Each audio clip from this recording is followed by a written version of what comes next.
Perfect.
Salute, and welcome. Welcome back to the Black Ocean. Now, so we get deep in with your host, the one and only Great Black Shark. And yes, I told y'all I was going to give Nikki Haley and Vivek Ramaswamy, aka Ramen Noodle and Nimrata, that work because they've been quite vocal in these social media spaces, talking to our people, saying all kinds of disrespectful things, co-signing white supremacy, etc., etc. Oh yeah, we're gonna have to clarify some things here tonight regarding these two individuals, because just as I did on the last broadcast by the name of the title that you see in the thumbnail here, okay, Brooms and Doorsteps. This is part 2. We're gonna have to let them know, okay, these East Indians, because that's what they are, classified as white here, okay.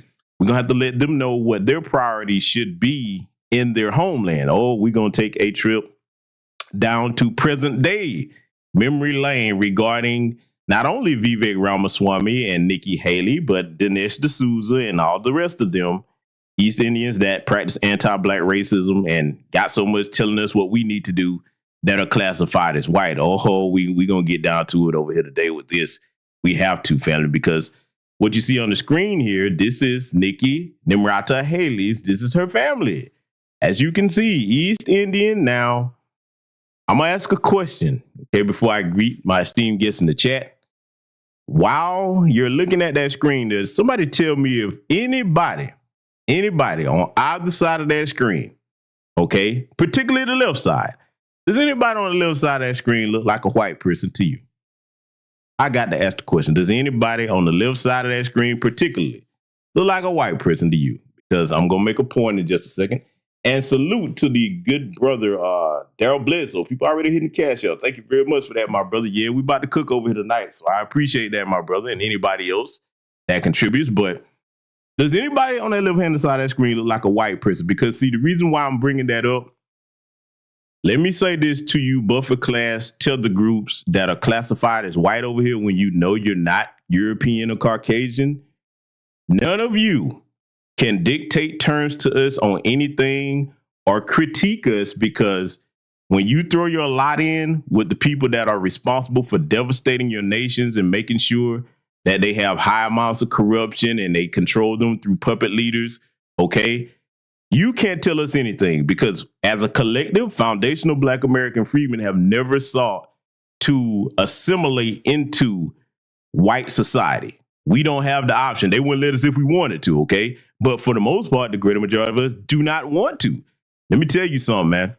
I'm going to quote the late, great Grandmaster Teacher, Dr. John Henry Clark. I love my black skin. I dig it. I wear it well, okay? that I think I speak for many people in this chat room that whether you listen to this live or record it, when I say that statement, okay? And may our ancestor rest in peace, all right?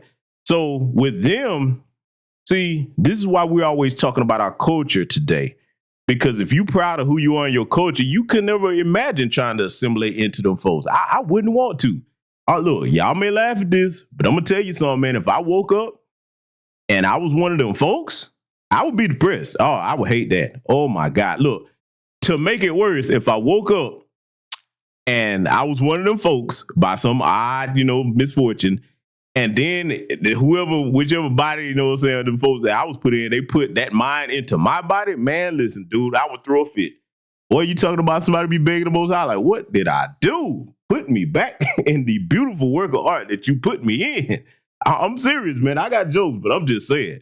But I digress, family. We gonna go ahead and get started cooking here tonight. Before we do, let me scroll up and greet my esteemed guests in the chat room. Make sure I see everybody.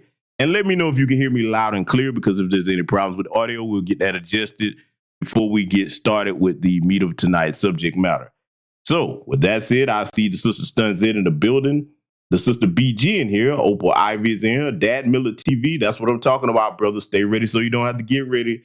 I see the computer maker and the beat maker, CRU Reality, in the building. If you need customized beats or a computer that is the man to see, I see the sister Patricia Slade in the building. The good brother, the professor, Art New Style TV in the building. I see Finally Aware in here. Oh, I like this name here, Big FAFO. That's what I'm talking about, brother. Hey, we need that energy all 2024. I see the sister, Mrs. L in the building. Salute and welcome to all of you in here now and all of you that will be joining us. So, family, before we get started on Nimrata and Ramen Noodle, as we call them, Nikki, Haley, and Vivek Ramaswamy, I'm pretty sure y'all saw this. I have to go ahead and bring this up on the screen. Fact of business, let me take this banner down. And we're going to enhance this because I want everybody to be able to see this clearly. We got to talk about this. Oh, boy, we got to talk about this real quick. This is from the New York Post. I know the New York Compost, as some of us may call it. But here's the headline to this. It says, NYC students forced to go remote learning as city houses nearly 2,000 migrants at their school, and one mom goes off, doesn't feel good. Now, let me say something to everybody gathered in my chat room. Many of us over here in these new black media spaces have been warning you that whatever you do with your vote this year, if you take it and go vote for these Democrats, don't complain. This is insanity. See, You think about it. For those of you that are well-traveled, all right? Name a country that you could go to illegally, breaking their laws in mass numbers. You come there, and then they displace their next generation, the future of their people, their students, okay? So that you can have a place to stay after breaking their rules. I'm going to tell you something right now. I've been a lot of places, seen a lot of things, but I have not been any place and saw that yet in another country except for this one. I'm going to go out on a limb and let somebody in the chat room can correct me and I'm wrong about it. I think this is the only country on the planet that something this egregious and ridiculous could happen. Let me tell you something. White folks, if you're listening, since y'all love to listen to what black people talking about, I know you're over here. Let me tell you something. Now's the time you need to be up and on like you was with that ridiculous January 6th, them antics that you had. You better understand that this is a test run. See, one of the things about America, before the pandemic, and I keep going back to this for a particular reason. Before the pandemic, everybody was focused on entertainment, this, that, the third. Entertainment is a big part of keeping people distracted, right? So now, when that pandemic hit a reset button on that. A lot of people had time to think about and focus on what was most important. So now when you look at this situation here,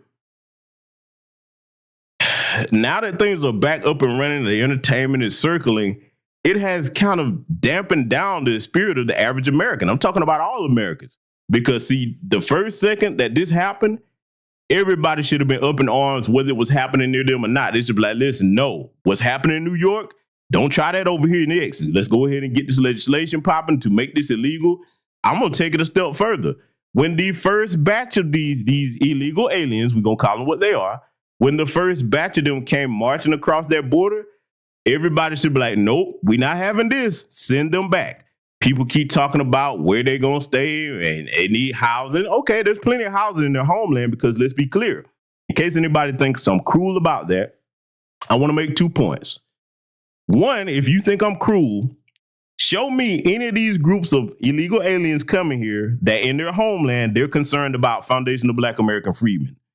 Number 2, these are economic migrants, not migrants fleeing war to get asylum. I'm going to say it again. These are economic migrants, illegal aliens. They're not fleeing war-torn countries. There's plenty of South American nations that offered to help them, and they didn't want that because they heard that we got a president up here, this jackass Jim Crow Biden. Okay, he's giving out free stuff. And actually, it's not free. It's our tax dollars. All of that had to come from somewhere. Y'all know I keep showing you. And yes, I'm going to put that slide in here before the broadcast is over. Foreignassistance.gov. Everybody in here should be very familiar with that now to show where your tax dollars are going in real time overseas. Everywhere that money is going, that's your tax dollars, yours and mine. Okay. So now, when I put it to you this way, let me tell you something, man. This is a test run to see how outraged people are going to be about it. And New York, brothers and sisters up there, I know that it's a lot of, non-foundationals up there. But for those of you that are, man, y'all going to have to hold the line, man. I get it. It's a hard fight. And what I'm telling everybody where they got these bootleg politicians, especially that look like us, I know it's different from state to state, city to city.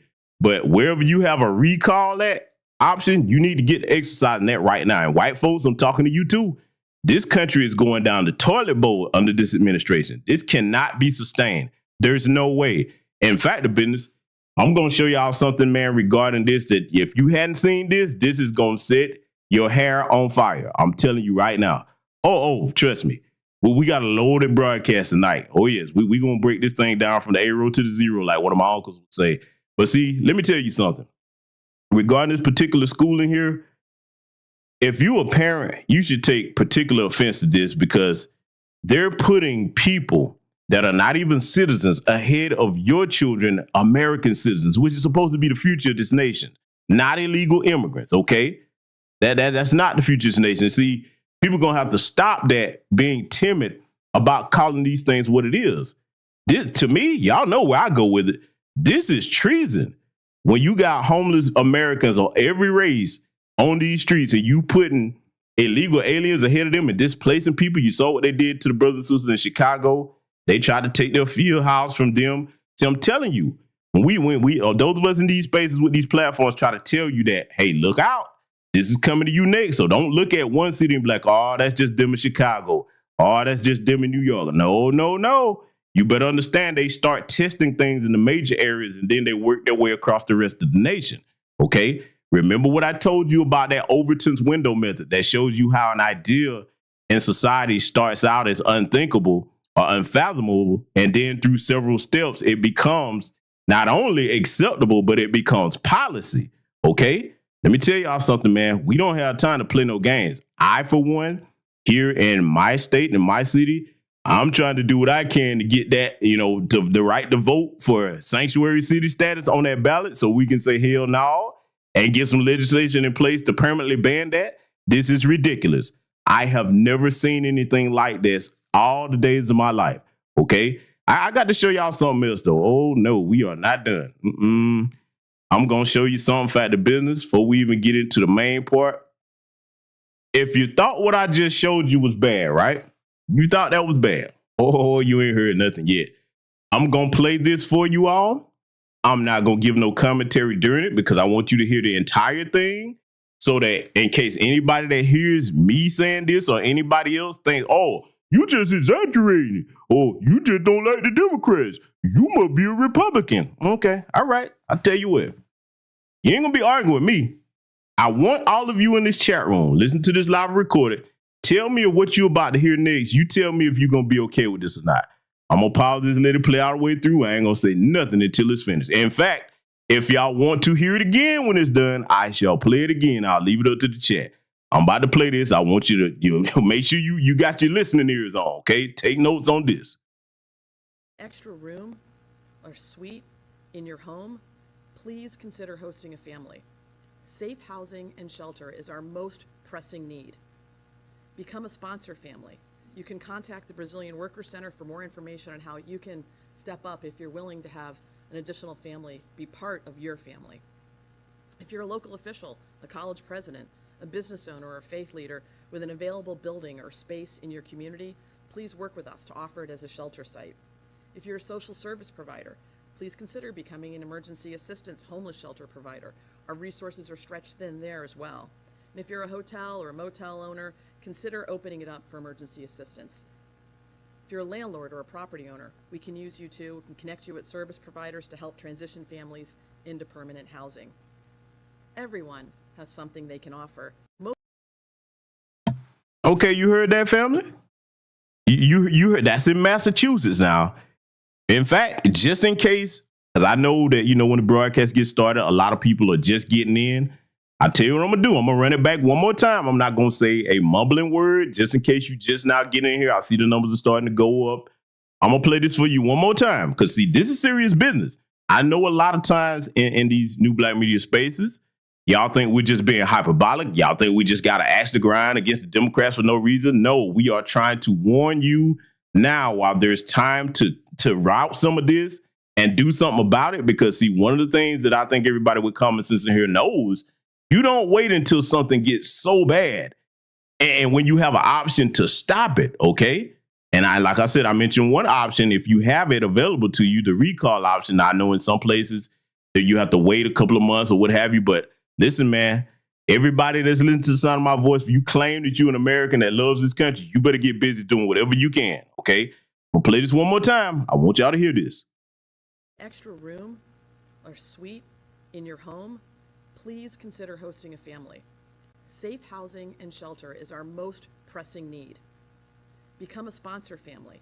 You can contact the Brazilian Worker Center for more information on how you can step up if you're willing to have an additional family be part of your family. If you're a local official, a college president, a business owner, or a faith leader with an available building or space in your community, please work with us to offer it as a shelter site. If you're a social service provider, please consider becoming an emergency assistance homeless shelter provider. Our resources are stretched thin there as well. And if you're a hotel or a motel owner, consider opening it up for emergency assistance. If you're a landlord or a property owner, we can use you too. We can connect you with service providers to help transition families into permanent housing. Everyone has something they can offer. Okay, so you heard it. Now, let me point something out to you, right? Because, see, one of the things we try to teach you all over here in these spaces is to recognize that trick bag language or other terminology that they're trying to impress upon society through repetition. And see, that's also part of the Overton's window method that I've posted for you all many times. Okay, if you don't know what that is, you need to do your homework on that because that shows you a great deal of how society in present day operates with a lot of these things that are, you look at it, and if you got common sense, you can say, okay, now this is ridiculous. This shouldn't be going on. It shows you how it goes from that stage to acceptable and then policy. The term sponsor family, I promise you, mark my words, saying it right here today. Okay, January 1st, the 11th. Okay, January the 11th, 2024. I'm so angry I can barely get this out. January 11th, 2024. Mark my words, you're going to hear that term sponsor family more and more and more. And it's going to be popping up in a city or state near you.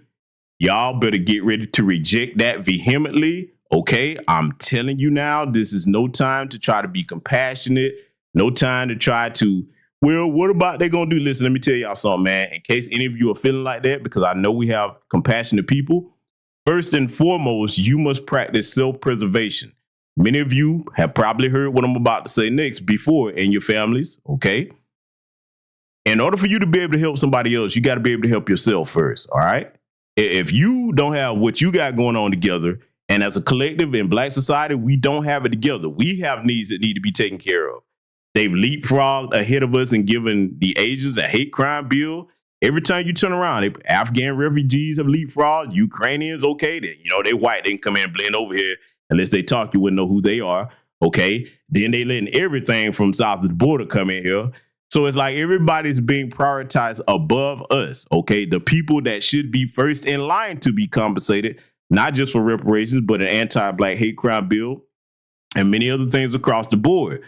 We can't afford to put the cape on for these people. And for anybody talking about where they're going to go, simple answer. Back home, get to work, pull themselves up by their bootstraps like we had to do, and make home a place where your people don't have to be running, to try to have other opportunities. Because let's be clear, when you got other South American countries saying, well, hey, look, we'll give y'all citizenship here. You can get, jobs and work here. We'll help you out. We'll give you a place to stay. Oh, no, they didn't want that. Come to America. Oh, okay. Yeah. But see, when they get here, and I meant to include this clip too, because I saw this floating around. Y'all probably saw it. The one where it was one of the migrants. They were in, forget which city, but if y'all know, put it in the chat. It was a clip where, I don't know the city, but they was talking. It looked like it was at a meeting. And one of these illegal aliens, man, could barely speak English, telling this sister, talking about you lazy, talking about what she not going to get. He ain't even been on this a good hot 5 to 10 minutes, and they already getting started with what we was telling y'all they was going to do, okay? So, yeah, like I said, I had to get that part out the way at the beginning of the broadcast because we finna jump straight into a lot more that was pertaining to some of what I just showed you tonight. We're going to get started. Let's keep in mind, these people that are wanting to come here, they want to come for a better life too. They have kids too. They have a heart too. So we don't need to be disrespectful. We don't need to talk about them as criminals. They're not. Let me pause her right now, okay? First of all, I don't give a damn about who perceives our stance against these people as disrespectful, because one, if you want to talk about disrespectful, we can upgrade that to illegal. You're not supposed to be here. You came into this country illegally, okay? So let's just start there. We can just skip disrespect and go straight to illegal, okay? Then you're talking about they have a heart. We shouldn't look at them as criminals. Nimrata, in case she wouldn't know because she lives a pampered life. These people that's trying to push this on y'all and talking about open your homes up to these people that they haven't vetted. You don't know if they child molesters, murderers, rapists, the whole nine. They ain't no way they could screen out that many people that's coming across that border down at Eagle Pass and other places. Okay, telling you to accept them into their home. Nikki, we call them criminals because they are criminals. I don't know if you missed the memo, but they're committing crimes and they're sexually assaulting them white women. Okay, now see, I'm gonna tell you this. I don't wish that crime on nobody, but as terrible a thing as that is, that might be the main thing that gets the dominant society stirred up, because see, if they start to come after them white women, that will get them riled up pretty quick. And I've seen several cases, as many of you have, where they've assaulted them folks, okay, and they're assaulting our people too. Let's be clear, okay? They coming over there up here in New York, and they setting up shop. You know what I'm saying? Slanging it on the corner there, slanging pussy and whatever else they can slang on the corner. I remember seeing that news clip where they were calling, what was the term they gave them? Survival work. Yeah, that's what they said. Now, if a black person practices so-called survival work, stealing, prostituting, et cetera, drug dealing, oh, you're not going to get no compassion. You know what they got waiting on us. They got to say, get your black ass in this cell, boy. You know what I'm saying? We don't get no compassion with no survival work that some of our people have had to engage in. So this right here, this little wannabe white woman right here, because ain't a drop of European blood in this woman, okay? It ain't a drop of European blood in her. This right here is not a part of America. See, I'm going to talk it like it need to be talked over here tonight. These people are traitors, okay? They're traitors. And see, those of you in the dominant society listen to this, I'm just going to cut straight to brass tacks on you. You thinking that you're going to get this buffer class over here, this anti-black buffer class, anything to hurt black folks. But see, haven't you learned your lesson yet? When you do things to try to hurt the black man and black woman of America, foundational black American freedom, okay? Remember when you took all the manufacturing jobs overseas to get cheap labor? Oh, yeah, you thought you were like, yeah, we'll make sure these niggers won't have no work. We're coming out of school, took the skilled trades out of schools, okay? You thought you were going to go hopping over to China to get that free labor, but they had what you call the copy to China plan waiting on your opportunistic asses, okay? They said, yeah, you can come on over here and partner with us and, and we'll let you do business so you get this cheap labor, but there's a caveat. You're going to have to partner with a Chinese business that's already making the same type of product. And they gave their CEOs instructions to copy every single blueprint of their product. And I've said it many times before, whether you see an iPhone, now you got a slide phone, okay? Whatever you want to call it. So look, again, I tip my hat to the Chinese. If somebody trying to hustle you, you hustle their ass back. I respect it. That's what you get when you trying to hurt the black man and black woman of America, okay? So no, Nikki Haley, they are criminals, and I don't have no compassion for them. Let's let this heifer continue. They're families that want a better life, and they're desperate to get here. But so now let me deal with that before we get to ramen noodle here. They desperate and they want a better life. Let me tell you something. Let's start with the men. That's their problem. Why didn't they build better lives for their families back home? Okay, listen, man, I will say this. For the hardworking, especially Hispanic people, I know some of them that are hardworking, okay? Some of them that I know that, hey, they stay in their countries and try to make things better. Man, they work 3-4 jobs with it and got side hustles, all right? Doing what they got to do to take care of their families. They're not running up here, but see, the problem is, it's too many that is. So, like I said, if you are an immigrant person and you're either in your home country doing what you got to do to make it better without leaving, or I respect this. If you coming up here the right way and you working and going back and forth, hey, I ain't got no problem with that. You go through the proper channels and get citizenship the right way, because see, that's another thing where you finna see some conflict at. You got a lot of these already illegal aliens, the so-called undocumented, they keep trying to, put sugar on shit, so to speak. The so-called already undocumented up here, they're like, hey, man, you letting this new crop skip the line. What about us? And I'm like, yeah, we need to round you up and deport you too. So I'm hoping they start speaking up, because see, y'all know me, man. It's a classic 80s song, classic 80s rap tune. Even though I don't respect the rapper, yeah, y'all know what I'm talking about. How many of y'all know the song I'm talking about that we need to hear right now? But see, I've already told you, you know what I'm saying? Yeah, y'all probably gonna laugh. If it was up to me, I would have giant vans, okay? Forget vans. We need 18-wheelers riding around playing the classic song by Vanilla Ice. Y'all know the song. What am I talking about? Y'all know it. Some of you young people might not be familiar with it, but the older folks in here in the chat, y'all know that song. We need that Ice, baby. We need to call Ice and call them twice. Listen, man, we need helicopters swooping down with nets, scooping their asses up by the hundreds and dumping their ass back across that border.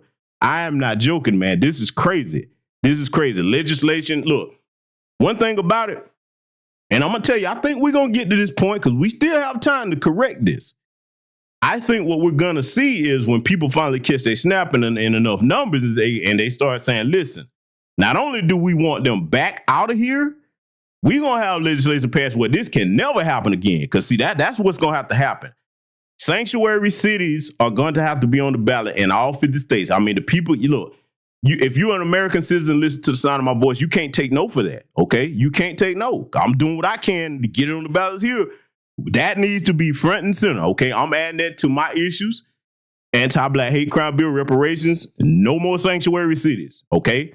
And no sanctuary states, none of that. No, that's got to change, man, okay? Because, see, these little clowns like this, they have something in common with them because they don't really belong here. Yeah, I said it. Especially if you practice an anti-Black racism against my people, you don't belong here, Vivek. Oh, no, ramen noodle. And if y'all think that, he shouldn't have said that, okay, I'm finna play something for you with old Vivek. If you hadn't heard this, I want you to listen to what Vivek, his thoughts on white supremacy are if you don't already know. I'm gonna underscore my point by letting him make it for me. White supremacy and white nationalism? I mean, who are you with? It's a Washington Post. All right, so potato, okay. Of course, I condemn any form of vicious racial discrimination in this country. But I think that the presumption of your question is fundamentally based on a falsehood that really is the main form of racial discrimination we see in this country today. Institutionalized racism is institutionalized racial discrimination that we see that doesn't come from somehow discriminating against people on the basis of some tenet of white supremacy. It's based on. Okay, now see, I want you to look at this little Gumby head bastard right here. Because see, I'm going to go here because we have to shame this properly. See, too many of us let this slide. Like I said at the beginning of the broadcast, if you know you're not European in no way, shape, form, fact, look at this man, tan as hell. And then you classify yourself as white? No European in you whatsoever, okay? Then you try to style your hair like them. Y'all ever notice that? Particularly with the East Indians and some of these Hispanics and Asians. If they don't go ahead and get the plastic surgery, they try to style their hair like that. They get their moves and slap it all in their head, trying to do their best little dark-skinned white man impersonation. Let me tell you something, Vivek. I don't know what history you looking at, but that's a reality for our people. And look, he knows it's a reality for him too, because he's one of the fortunate ones that they had a use for it. But see, we always know, no matter who it is, white supremacy always breaks its tools when it's done. And his time is coming, just like the rest of them, because let's go here. Let's talk about something before we let this clown continue. He's in the same category as little chicken McNugget, mutant chicken nugget head, Larry Elder. Okay, actually thought he had a shot to run for president. And, all these people like Larry and the rest of them, they spend their time denying racism and white supremacy. And then the first thing he started crying about was, racism. I'm like, no, the white folks are showing you your place. You are a mascot. And the same applies to Vivek Ramaswamy. Because, see, this goes to show you how delusional they are. It's almost pitiable if they wasn't practicing anti-black racism towards us. But I'm indifferent towards them because, see, they're so delusional, they actually think that in any type of situation where, especially if you're running for the presidency and institutional white supremacy, they actually think that if white folks have a choice between other white people, that they're going to pick them over the white person. That's not, look, they got a little happy when they saw that Barack Obama thing, but see, this is what they keep forgetting. Barack Obama was a biracial tether. Sure, he's classified as black here, but they was like, okay, you got some of us in you, and you was raised with our people, so we can work with you, and we want to push a lot of stuff in through you, Obama, that we know no other white person would really want to take the blame for. See, that's another thing we got to start looking out for. That first black, the first black anything, what have I told y'all about that? Anytime they trying to make you the first black song, you better stop and be like, oh, wait a minute. How long has it took y'all to get to this point? The first thing on your mind should be, what are you trying to push through on a black face that no other white person wanted to be responsible for? But see, this jackass right here, he thinks that by spewing a bunch of anti-black racism and denying white supremacy and trying to show him that he's a good little mascot, he thinks he actually has a chance to run for president. Vivek, you big dummy, your campaign was over before it started. It was over before it started. Ridiculous, family. But it gets better. I want you to hear what he's saying because, see, the reason he's saying that, he wants to be, a pet of white supremacy. So, of course, he's going to say it doesn't exist. I'm going to let him continue, though. He's making my case for me. Affirmative action. It's based on actually discriminating against people on the color of their skin in a way that's actually institutionalized today. Was there a point in our history, at points in our prior national history, where there have been vicious forms of anti-black or anti-brown discrimination throughout this country after the Civil War and otherwise? Yes. Now, for my young people, because my older audience over here, y'all already know I'm going with this, but we have to make sure we game up the young people accordingly, how to break these talking points down because they're the future and they're stepping up to the plate to confront these people wherever they can, when they can catch them in public. Young black people. Young black men and women, anytime you hear one of these white supremacists or white supremacist adjacent pits like Vivek Ramaswamy here, a.k.a. Gumby Head Bastard, anytime you hear them saying that, talking about, well, there was a time when there was anti-black racism, white supremacy, this, that, the third, this is what you do. Don't get upset. You calmly ask them, you said, okay, you said there was a time. Name the time and date when it stopped. What year did it stop towards black people? See what I'm saying? See, look, I always teach you all over here that intelligence, okay, intelligence is the enemy of ignorance and vice versa, okay? Ignorance cannot abide intelligence. So you calmly ask him, I say it again, okay, if that's the case, Vivek, name the year that racism and white supremacy stopped being practiced towards black people, because we're not talking about no brown folks. As you see, He's brown. What does he classify himself as? White. Go look at his paperwork. You can't make it up. So I don't know who all these brown people are here they talking about. That con game is over. See, once upon a time, our ancestors and elders fell for that because y'all know how we look at it. For the longest time, we was like, okay, if you black or if you brown skin, you like us. You in the same boat. The more strength in numbers. Y'all come on over here. We'll share what we got. Try to help you out. But see, over time, that's been a failed experiment. Every group that we've done that to, I'm talking about collectives, not individuals, because we all know some individuals that, are the exception to the rule. But the exception does not make the rule, okay? As a collective, each and every group that we've gone out of our way for help some to get reparations, like the Jewish people, okay? Every group that's gotten compensated on this soil, you can look back in history and see that black people was advocating for that, okay? The Japanese that was in them internment camps, black people was advocating for that, all right? Look, the history is there. So we can't keep going down that same path. The definition of insanity is doing the same thing and expecting different results. So no, Vivek, you cannot name the year that it stopped because our Holocaust is ongoing. Let me let this jackass continue. But you're looking in the rearview mirror and using that to pose a question today that is so far removed from what the reality is in America today. This myth of white supremacy, the closest you can find is Jussie Smollett, where you all were actually, speaking of trust in the media, jumping up and down over some false narrative. The best way you're able to find your... No, Gumby. No, Gumby. That is not the best example we got. We can name Tamir Rice, Trayvon Martin, George Floyd, okay, Breonna Taylor, Ayanna Jones. I could go on and on. Sandra Bland. Oh no, we got living examples of racism and white supremacy that have been fatal for our people here. See, you're not of our lineage, so we know that you don't know anything about that, nor do you have any empathy for our people, because just like what you want to be, what you never will be accepted as white, and they're going to show you with your failed campaign, because I'm calling it failed because you don't have a snowball's chance in hell. You think that because you practice anti-black racism towards us, that's going to allow them to let you into the club. No, my friend. They played the greatest con game in the world on them by allowing them to be classified as white on paper, knowing damn well that when it comes down to it, like I said before, they can only get white children from each other. They can't get white children from a Vivek Ramaswamy, okay? And see, look, this is the other thing that fool a lot of their kind, the buffer class groups, the men and the women. They think if they get a white man or a white woman that they've made it. No, they'll sacrifice their own in order to make you a useful tool. Look, if you're going to use somebody as a tool, you want them comfortable. You want to make them think they made it, okay? You want to give them that little participation trophy so that they think that they're better than the other people.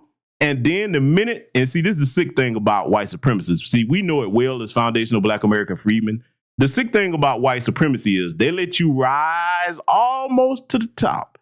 Okay, they let you get right there, and then they kick that ladder out from under your ass and watch you fall. They get a kick out of that. Jonathan Majors, anybody? Oh, yes, I said it. Yes, I said it. Oh, I got to tell the truth on that. See, we get it. We know that you can't kiss ass and then them folks accept you like that. The coon, even the coons that's out there in our lineage that's doing that, they know how far to go with that. Because see, watch this. Vivek, I got a challenge for you. Candace Owens, Jesse Lee Peterson, Larry Elder. Okay, I mean, any coon you want to name from any lineage, when they utter the phrase racism and white supremacy don't exist, say, oh, okay, you think it doesn't exist here in 2024. Okay, good. Good to know that. Got a challenge for you, bucko, okay? How about you take yourself down here, because see, they're everywhere, but I keep telling you, you got to come with a good old Southern fried homegrown racism and white supremacy in your face. Vidor, Texas, Rebecca, Georgia, Griffin, Georgia, huh? Come on down to some of these places and go out there with them good old boys actually having Klan rallies and Civil War reenactments and walk your little dark tan ass amongst them talking about, hi, guys. Yeah, boy, I told the niggers today there's no such thing as white supremacy. Boy, look here, boy. That'll be the last time they see your little asses. They just could see down in these places that I just named, they don't care about you cooning. See, you got two different kinds of white supremacists in this country. You got the kind like Jim Crow Joe Biden that smile in your face and try to stab you in the back. Okay, and then you got the good old school original rednecks. They be like, listen, I hate niggers and everything adjacent to them, and I'm going to let it be known, okay? And look, I respect that kind because that lets me know where you stand. Hey, that's the kind I like. Give me my anti-black racism up front and honest. That's what I want. I don't want you smiling in my face and you holding a knife behind your back. No, let me know who you are. Come on out and let me know where you stand. Because, see, a lot of you already know my stance on censorship. It's controversial. A lot of people don't agree with it. But as far as me, I don't want none of them censored. I don't want none of them censored on no platform. Let them say what the fuck they gonna say. Come on, out with it. See, that scare a lot of black people when they get that honest anti-black racism. But you need to understand something.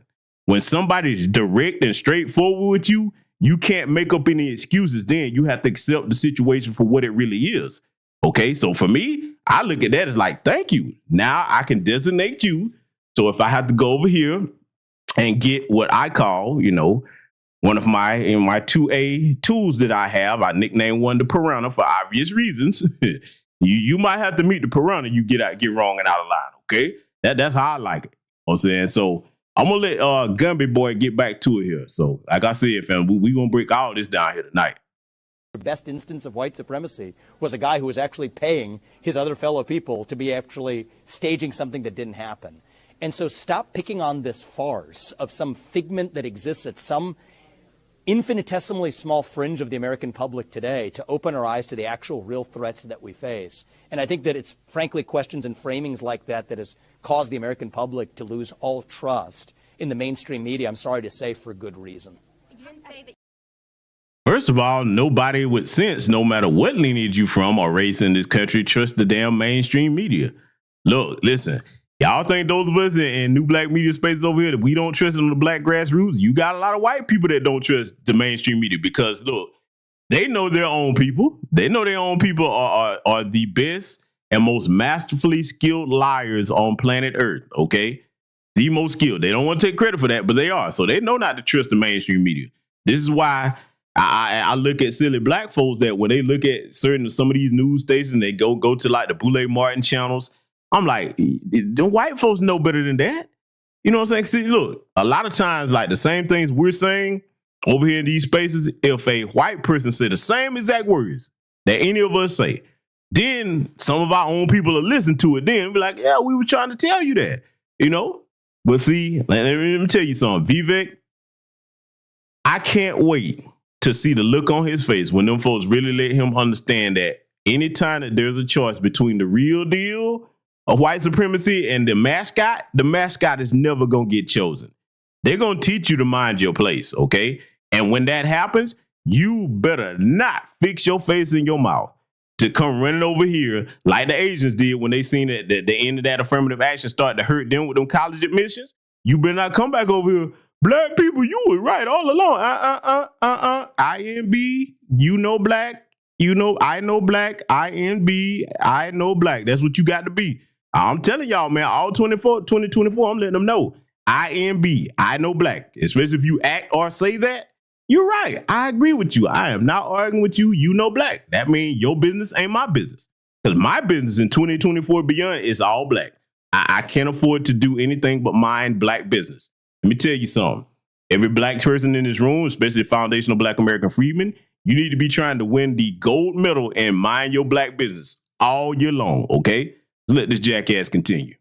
You condemn white supremacy. I'm not going to recite some catechism for you. I'm against vicious racial discrimination in this country. So I'm not pledging allegiance to your new religion of modern wokeism, which absolutely fits the test. I'm not going to bend the knee to your religion. I'm sorry. I'm not asking you to bend the knee to mine, and I'm not going to bend the knee to yours. But do I condemn vicious racial discrimination? Oh, I got to pause it. The Good Brother Project Leroy brought up a very excellent point. Project Leroy said, Vivek, how did things work out for your people during 9/11? Oh man, talk that talk, talk it. Yes, if you was anything over here, whether you was Middle Eastern or East Indian, because they have Sikhs in their religion too, and you had that turban on your head or a thobe on, they were like, yeah, boy, they were giving them the blues, boy. But see, this is the thing about it, family. And see, this is why I have such indifference towards them as a collective. And I only, okay, if you're an own code individual or you're an individual that doesn't practice anti-black racism, if you look at each time that they catch they snap as a collective, as soon as they take their foot off their neck, they start coming back over here trying to practice anti-black racism against us. You would think that after certain things in this country happen to them, they would say, you know what, damn, this is a losing effort trying to join white supremacy because now they've shown us how they really feel about us. Nah, man. So, every time they turn around, as soon as white folks take their foot off their neck, they come running back over here to try to join them against us. So that's why I say I'm indifferent towards them. They've earned that from us too. We have no reason to feel guilty about that. We don't owe these people nothing. Discrimination? Yes, I do. Am I going to play your silly game of gotcha? No, I'm not. And frankly, this is why people have lost trust. And I know you're going to go print the headline tomorrow. I already know this. We already know how your game works. Vivek Ramaswamy refuses to condemn white supremacy because you asked a stupid question. The reality is, I condemn vicious racial discrimination in this country, but the kind of vicious and systematic racial discrimination we see today is discrimination on the basis of race in a very different direction. You want to know what the best way is to end discrimination on the basis of race? Stop discriminating on the basis of race. And Vivek, because I know what he's doing, he's trying to spout that whole, affirmative action, because they really do believe that every black person that has any type of prominent position or get some type of promotion, they think it's because, the niggas are too down to do that. They just gave you a hand up. We have to be twice as good to get half as much of this country as the next person that's in the dominant society. Vivek, what you gonna learn is the same lesson that they just learned. And I can't wait to see your face when you do. It's gonna hit your people first, buddy. Because see, look, you better study what happened to the Asians with the college admission thing, Vivek. Now that they don't have to have any specific amount of students there from other races outside of the white community that have the test scores to get in, now they can go back to just, hey, they'll just, say, well, see, you just didn't quite make it. They're going to let the grandfather and legacy admissions in. And that excludes most of you Asians. And see, let's talk about that for a minute, too. Because if they ever start bringing up that kind of stuff, trying to hold on to them goofy talking points, all you got to do is ask them, like, okay, you say you're so much smarter. You clearly in a higher income bracket if you're Asian or Indian, okay? Well, then why don't you build your own institutions and stop trying to run up on the white mommy and white daddy? But I'll tell you why they can't do it. It's not that they don't have the resources and the finances to do exactly what I said. Getting that alabaster ring, so to speak, not the brass ring, the alabaster ring. That's a status symbol for them. Going to a PWI and being respected and getting accolades from white folks. See, they have the lowest self-esteem. Yes, I'm going to say it. All of you anti-black buffer class groups classified as white, you have the lowest self-esteem of any people in this country. And we don't suffer from that. We most of us, with the exception of the coons in our lineage, most of us do not value the accolades from these people like that. We're not on that. If they acknowledge us, fine. If you don't, cool. You know what I'm saying? As long as we get what we need to get and do what we need to do to take care of our families, we're not looking for any type of acknowledgement from them, okay, or recognition from them. That's worthless. Because see, I'm going to tell you why I see it. I was taught this at an early age. What do I need the recognition of a murderer, rapist, and a thief for? I want you to let that sink in. Because see, a lot of us, we overlook that. Ask yourself that question. What really is the recognition of the people that hold the world record for genocide? What recognition, what good does that do me? To have recognition from a collective of people like that. Again, I say collective, not all, okay? I don't value that. There's no honor in that for me. Just let it continue. Do that and we're going to move this country forward. And I don't care whether you're black or white or brown or anything in between. That's how we're going to unite this country. You people have been responsible for dividing this country to a breaking point, creating a projection of national division. I meet people from the south side of Chicago to meetings. Boy, look at him, boy, with his Gumby 2024 haircut on. But look at this, man. Look at this boy, man. I'm calling him exactly what he is, man. Absolutely ridiculous, man. Man, what we got? Look, I call it the Gumby 2024. You know what I'm saying? Well, we got to give his haircut some names. Yeah, y'all work on giving his haircut a name while we listen to this goofball here. Let him continue. Like this one, of every shade of melanin, multiple, from man to woman, doesn't make a difference, who are hungry for reviving unity in this country. And you, with your catechism that you try to get to politicians to whatever fake headline you're going to print on the basis of this conversation tomorrow, that's what's dividing this country to a breaking point. Shame on you. Look people in the eye and tell them what you've actually failed to tell them for the last 5 years. Own the accountability for your own failures as the media. That's how we rebuild No, you didn't talk about failure, dude. You and your family fled.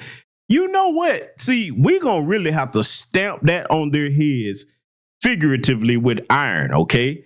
You fled. You can't criticize nobody for failing. Your family is a failure. Despite you being a wealthy man, Vivek, you couldn't get wealthy where you were from. You had to flee over here and eat off of our plates and come up, okay? Because again, I keep issuing the same challenge and they get mad when you do it. If you're so much better and smarter than us, why you had to run over here to eat off our plate in order for you to get healthy? Huh? If you so much better and smarter than us, the food on our plate should be despicable to you. Don't come over here eating off my plate. If you know you so much better, make your own cuisine. Get in the kitchen and start cooking, man. That's what we had to do. Yeah, I'm going there with it, man.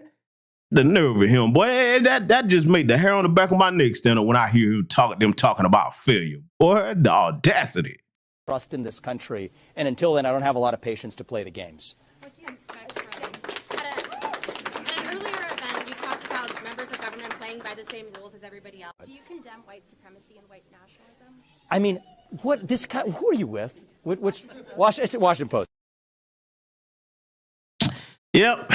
So now that you've heard him doing his best little Mr. Geppetto puppet master, tap dance routine, we got to get this broom and dustpan out. Oh, yes, we do, family.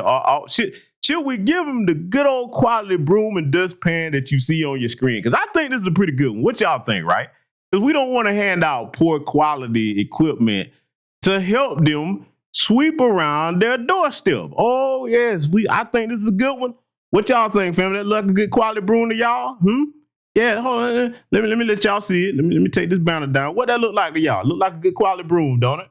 Yeah? You think Gumby can work this broom? Because, that boy probably got soft hands, man. He probably ain't never really done no manual labor.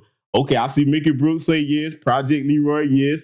Yeah, y'all let me know what you think. Because I think this is a pretty good broom. That dustpan. That'll get the job done. Yeah. It's time to make them roll up their sleeves, family. Because, see, the reason why I'm showing you this broom, now we finna get into what they need to worry about over at home. See, I'm doing this way because I had to do this part 2 of this for a reason, because I ain't want none of the tether class. Oh, why you only talk about Africans and Caribbeans? No, don't worry. All of them tethers finna get the business over here. But one thing about it, man, if I'm gonna critique you, I'm gonna equal opportunity with my critique. All of them that practice anti-black racism, I'm finna show you what you need to be worried about in your homeland.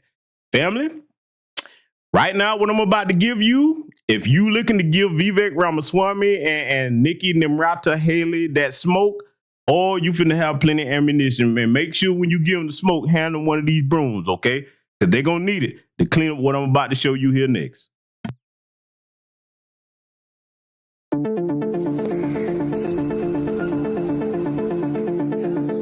আমার নাম মৌসুমী দাস, আমার বয়স 16।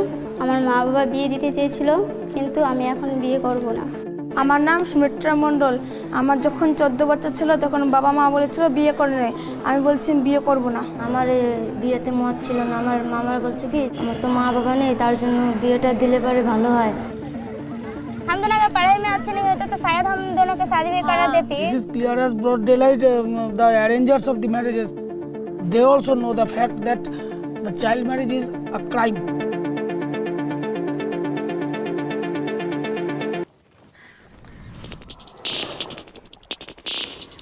In our country, there are some basic freedoms that we take for granted that others find absolutely impossible to achieve.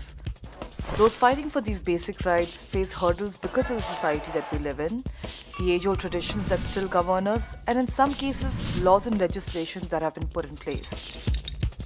This is Roadblock, where Vice India looks at what might be blocking people from leading the lives they want to lead. This isn't a guide to our problems. This is a guide to how people navigate life around them.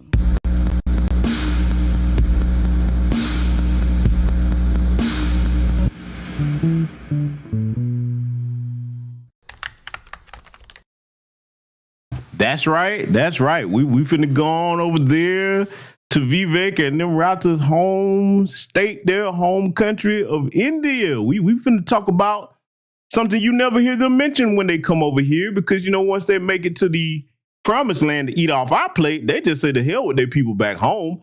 We gonna talk about why you forcing these teenage girls to marry over here. Oh yeah, we finna go there. We finna get this straight and see. Look, we got to go ahead and say it like it need to be said, family. We got to say it like it need to be said. Over there in their country, you want to know how they practice anti-black racism? It's divided, like Project Leroy said, between the lighter skinned Indians and the darker skinned one. In fact, the darkest of them are called the Dalit people. Okay, the Dalit people. D-A-L-I-T, Dalit people. In fact, Dinesh D'Souza comes from that class, and boy, they give them the blues over there. They beat them people and kill them just for existing. They can't go certain places. I'm talking about right now in 2024. This is how it is over there, okay? So yeah, we finna go ahead and pull this rug back and get that broom in their hands with that dustpan, because they got some sweeping to do. Oh yeah, so I just wanted to give y'all a heads up of what you about to see here. Yeah, you ain't gonna be able to say nothing to y'all after y'all see this.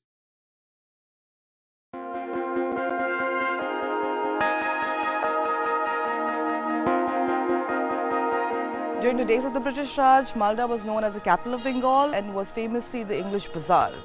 Those days it was known for its trade routes, its silk business, as well as mangoes.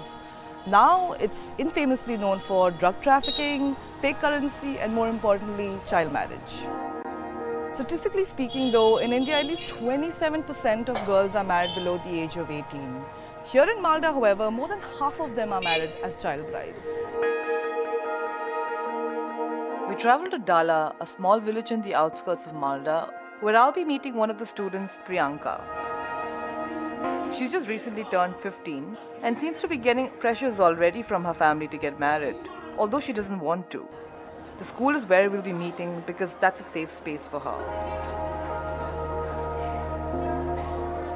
आप कौन से class में हो? 9 में। क्या यहाँ पे बच्चों की शादी कराना, जल्दी शादी कराना काफ़ी कॉमन है क्या? आपके दोस्त में से कितनियों की शादी हो चुकी है या न कि कराने की कोशिश की गई है? 3 जने বিয়ে ঠিক হয়েছিল, তারপর ওরা বিয়েতে রাজি হয়নি। आप पे भी क्या आपकी जो परिवार वालों से दबाव आया था शादी करने का? আমার বিয়েতে মত ছিল না। আমার মামারা বলছে কি যে আমার তো মা বাবা নেই, তার জন্য বিয়েটা দিলে পরে ভালো হয়। ছেলের বাড়ি অনেক একটু বড় লোক আছে তো। দিদাকে বললাম যে আমি পড়াশোনা করব, তারপরে 18 বছর পর আমি বিয়ে করব। দিদা বলল না, তোর সুবিধা ভালোর জন্য এই বিয়েটা দেওয়া হচ্ছে। Now, I don't know if you saw the caption on that. This little girl they talking to said her grandmother. See, in foundational Black American freedmen culture, the term grandmother, grandfather, that's a sacred term, man. That's a holy term to us. That's a term that when you think of that, especially those of you that don't have your grandparents with you, like I no longer have mine, your fondest memories of them were providing safety for you. You know what I'm saying? If you came up in some family like I did, all right? So she said her grandmother said that getting married at a young age, as a minor age, because that's another thing I need to do a broadcast on, the different ages of consent across the world. Let me tell y'all something, family. You're going to think I'm making this up, but you can find this out for yourself. You know, I don't give you nothing but the facts over here. Do you know that the age of consent in some countries is 12 years old? The lowest age, 11, Nigeria. Hello, talking to you. Yes, it is 11 years old. I know most of us are like, that's sick, man. But it's the truth. Her grandma telling her to be good for her health to get married while she's a minor. The little girl hadn't even had a chance to grow up and mature into womanhood and learn the skills that a woman needs to take care of her family and be a good wife to her husband. I'm going to call it what it is, man. Don't you dare talk to foundational Black American freedmen about nothing, because most of y'all, if this is what's acceptable over there, you're a bunch of pedophiles. Yeah, I went there. I said it, damn it. I'm not missing no words over here tonight. Let's let it continue. লাইনই বলেছিল যে কারো যদি বিয়ে হয় তাহলে আমাদের জানাতে। তারপর স্যার আমাদের বাড়ি দেখনে যায়, ওরা আটকায় বিয়েটা। স্যার বলেছিল যে হোস্টেলে পাঠাবে। দিদা বলে কি যে কবে পাঠাবে তারাও তো জিজ্ঞেস করে, মানে ঘর থেকে মানে তাড়ানোর জন্য ওরা উঠে পড়ে লেগেছে। এখানে থাকতে আমার একটু ভালো লাগে না, প্রতিদিন গাল শোনায় আমাকে। The boy Priyanka's family had chosen is 25 years old. Priyanka is only 15. She had no one to turn for. Man, did y'all hear that, man? How you 25 looking at a 15-year-old? Listen, man, I got to go here, bro. Because y'all know my rule on it. Anything teen, 18, 19, you ain't got no business looking at that. Your ass is grown and well beyond your teenage years. Even if that's the way things are in your country, how does something in you, if you, well, I get it, if you're not a civilized, decent man, how the fuck you 25 looking at a 15-year-old? Nah, bruh. Well, nah. See, look, I'm going to go here with it. Yes, I am, because a lot of these people are being allowed to come over here. If you a black parent listening to the sound of my voice, now is a very critical time because I showed you what they want for these illegal aliens coming over here. A lot of them, where these ages of consent are down to like 14, 13, 12, 11. They don't look at little girls the way normal-minded men look at them. It's like, okay, that's a baby, man. That's a baby. You ain't looking at no baby in no sexual kind of way whatsoever. I'm going to say it again and thread this needle. For these goofy hood rats that's sitting up here taking their children to pole dancing classes, where in the hell is you going to use pole dancing outside of a damn strip club? Okay? And unless you're going to be a circus performer or something. Man, y'all better understand that these predators are going to be looking at your little baby girls and boys in some cases like, oh, you fresh meat. Hell, this is what I used to do back home. Yeah, I'm going there with it. That hell for Nikki Haley talking about they not criminals. Yes, the fuck they are. A lot of them are pedophiles coming over here.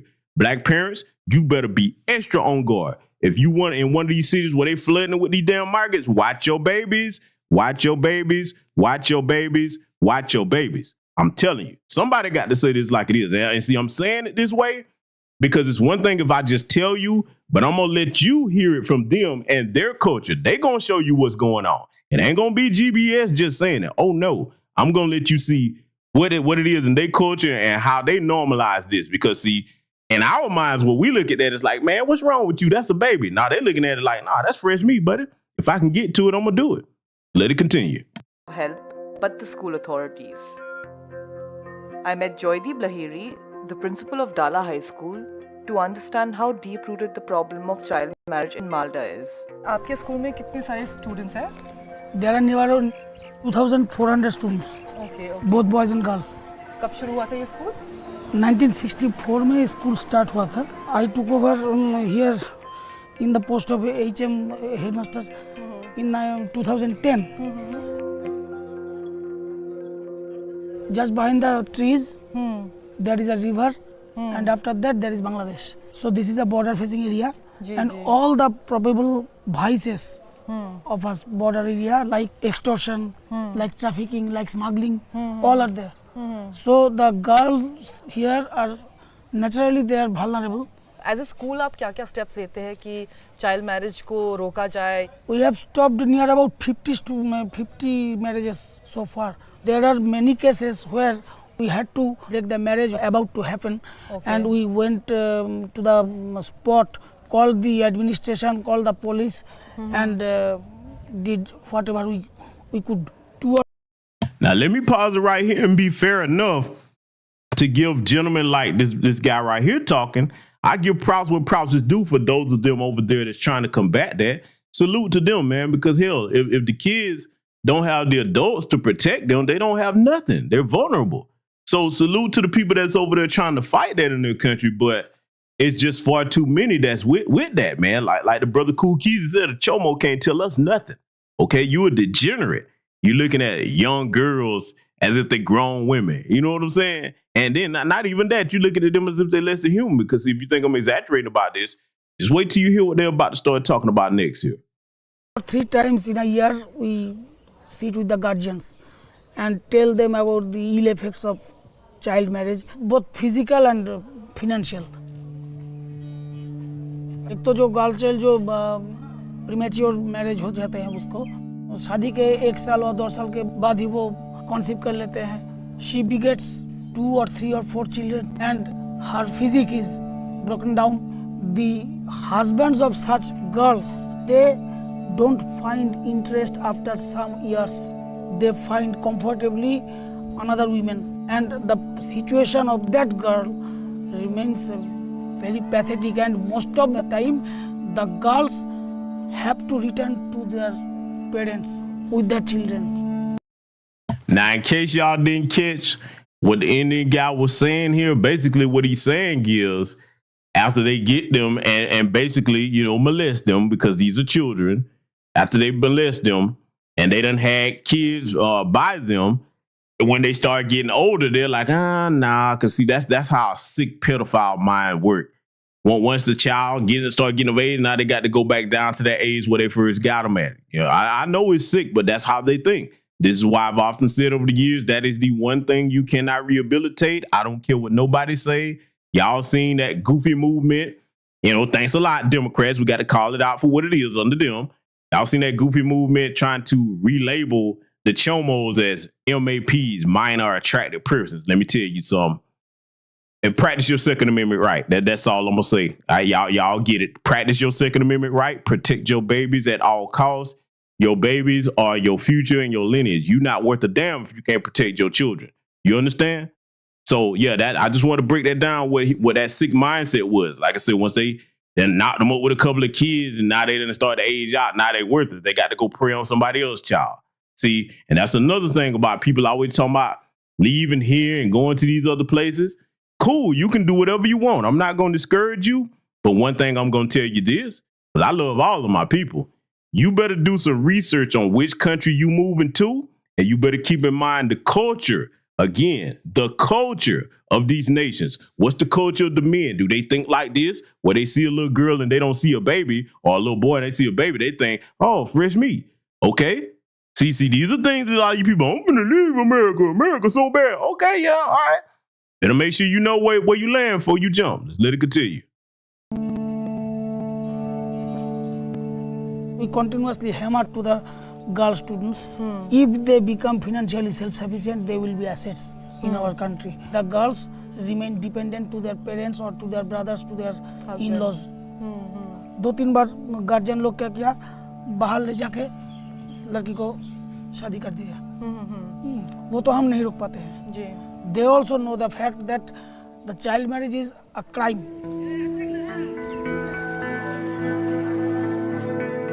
There's a whole range of trauma that childhood brides undergo. Everything from physical, emotional, as well as economic exploitation that they are subjected to. Not to mention the heightened risk of domestic violence. Priyanka was shielded from this trauma because of her school. But we wanted to find out what thousands of others who don't have such help go through.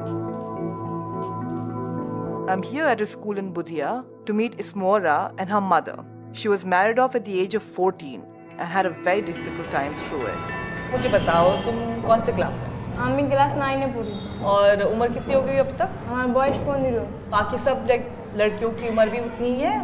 16, 15, 16, 14 सब রকমেরই বয়স আছে. दीदी, आप मुझे बताइए, कहाँ तक सोचा है कि आपकी बेटियों को पढ़ाना चाहिए? মেয়ে যতদূর পারবে ততদূরই পড়াবো. আমার যেমন ছেলের বিয়ে দিয়েছি, বউমা এখন পড়িচ্ছে. बहू की कितनी उम्र है? 17 বছর. अगर आप ये मानते हैं कि आपकी बेटी जहाँ तक पढ़ना चाहती है वो उसको पढ़ाएंगे, तो उसकी शादी आपने फिर फिक्स क्यों की थी? ও কাজটা এলো, ওটাও আমরা ভাবতে পারিনি যে আমার মেয়েকে পড়াবার কথা ছিল. বললো যে পড়িবে, 1 মাস স্কুল আসা যাওয়া করতে দিয়েছে. তার বাদে বললো যে আমরা আর পড়াবো না. পড়া বাদ দিলে আর আমার মেয়েকে জ্বালা যন্ত্রণাও করতে লাগবে. Hold tight, family. Look like they don't want the truth to get out. Can you hear me? Can you hear me? Can you hear me? Can you hear me? I tell you what, hold on, hold tight, hold tight. Let's see. Can you hear me? Yeah, see, they don't want the truth to come out. Hold on. Hold tight. Let me see here. Let me see. Let me know if you can hear me. Let me know if you can hear me, family. Yeah, see, they don't want this to get out. They don't want this to get out, okay? I tell you what, one second.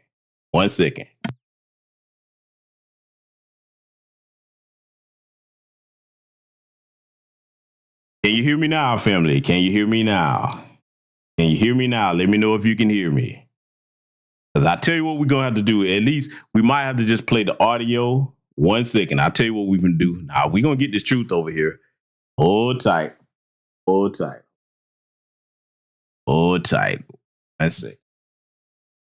We gonna get this audio. Tell you what. Yeah. We gonna get it. Nah, because see, I see what they're trying to do. With what I'm saying here, they don't want this to be heard. Hold tight. We going to get this going. Give me just a second.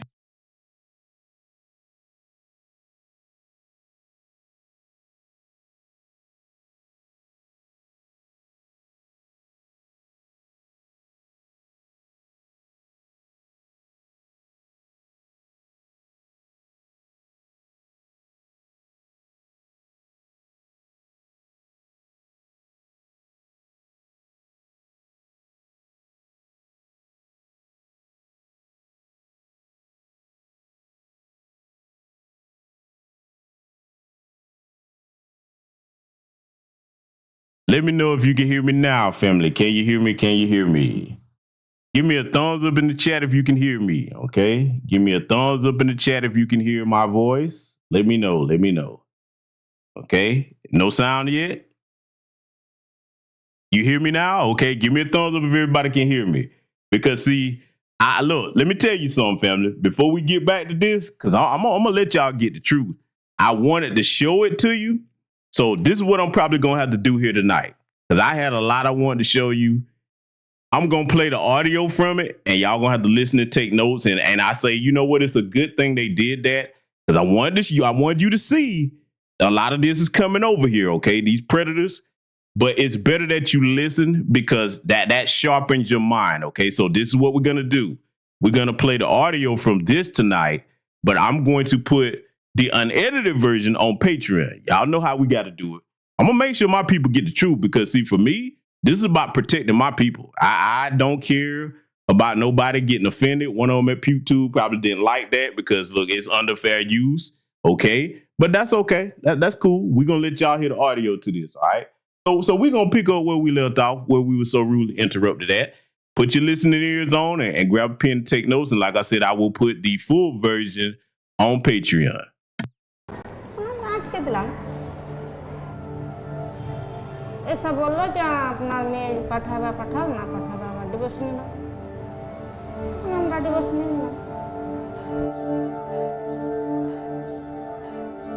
Ispora was a lot more quiet and hesitant in the presence of her mom.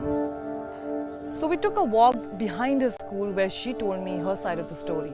আমার দাদারা বকেছিল যে বিয়ে দিতে হবে না কিন্তু আমার মারা শুনেনি বলছে যে এখন বিয়ের কাজ আসছে এখন দিয়ে দিই এখন বুঝতে পারছি যে দিয়ে কি ক্ষতি করেছি किस वजह से आपकी शादी कराना चाहते थे उस वक्त? আমাদের ওখানে একটা ছেলে আমাকে ভালোবাসতো তো ওর জন্য বলছি যে ওর মা বাবা বিয়ে দিবে না আমার সঙ্গে অনেক খারাপ করে গাল দিচ্ছে আমাকে তো বলছি যে বিয়ে দেবো তাহলে আর গাল শুনতে হবে না বা মানুষের কাছে খারাপও হবে না তার জন্য দিয়ে দিয়েছিল ওর সাথে এখন যদি পালিয়ে যায় তো ভাববে যে অনেক কিছু খারাপ খারাপ কথা বলবে যে ওর মুখ মেয়ে পালিয়ে গেল দুর্নাম হবে বাবা মা মুখ ডুবাবি তো আমি বলছি যে না আমার বাবা মা যেখানে বিয়ে দেবে সেখানেই করবো তার জন্য আমি সেখানেই করেছি आपके निकाह के दिन बता सकते हैं इस बारे में ওদিনকে এসেছিল পুলিশ এসেছিল আমার যে মেয়েটার বয়স কত 17 বছর বলেছে আমার বাবা পুলিশগুলো গেল তারপরে তো আমার রাতে বিয়ে হয়েছিল शौहर कितने साल आपसे बड़ा था 21-22 হয়ে গিয়েছিল कैसा मतलब कि प्रॉब्लम आपको झेलना पड़ा था ससुराल में না শাশুড়িটা অনেক বাজে বাজে কথা বলতো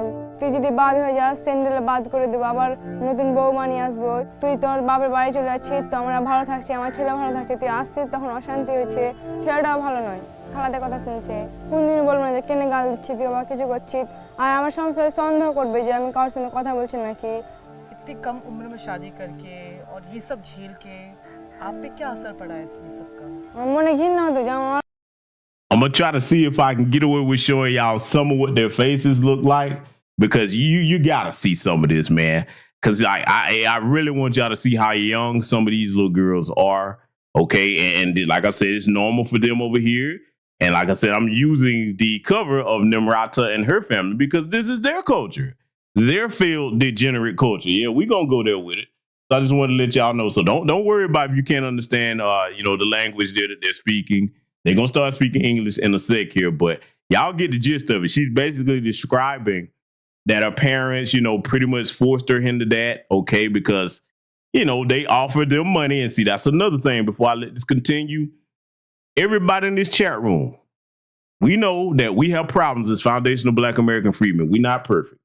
But it ain't nowhere on this planet where we at in this country that you can go and ask to buy one of our children. And we don't get down like that. Let me tell you something, man. Real rap, I bet you everybody understand what I'm about to say. It's crackheads that won't even sell their children, bro. I know full-blown drug addicts that look, they'll hurt you about their kids, bro. That's not the case for all of them, but I'm just saying. These jokers over here, they just suit. As soon as the little girls and little boys get of age, they be like, yeah, it's profit time. When to put you to work, they just having them to profit off of them. Man, you got to be talking about failure and inhumane and degenerate. Don't you dare point your fingers at us as you come from this culture. Let it continue. অল্প বয়সে বিয়ে দিয়ে দিয়েছে আমার মা বাবা 13 বছর 14 বছর 15 বছর এরকম বয়সে বিয়ে দিয়ে দেয় মা বাবা মাথার বোঝা কমে যাবে এরকম ভাবে মা বাবারা আমার ভালো লাগতো না It's clear that the problem here is a complex one, which is deeply rooted in society. And the lives of many girls like Ismora are uprooted regardless of their aspirations. आपकी शादी कब हुई थी फिर? আমার বিয়ে 15 বছর হয়েছিল 15 में. The practice of child marriage has been reinforced generation after generation and is now looked upon as normal.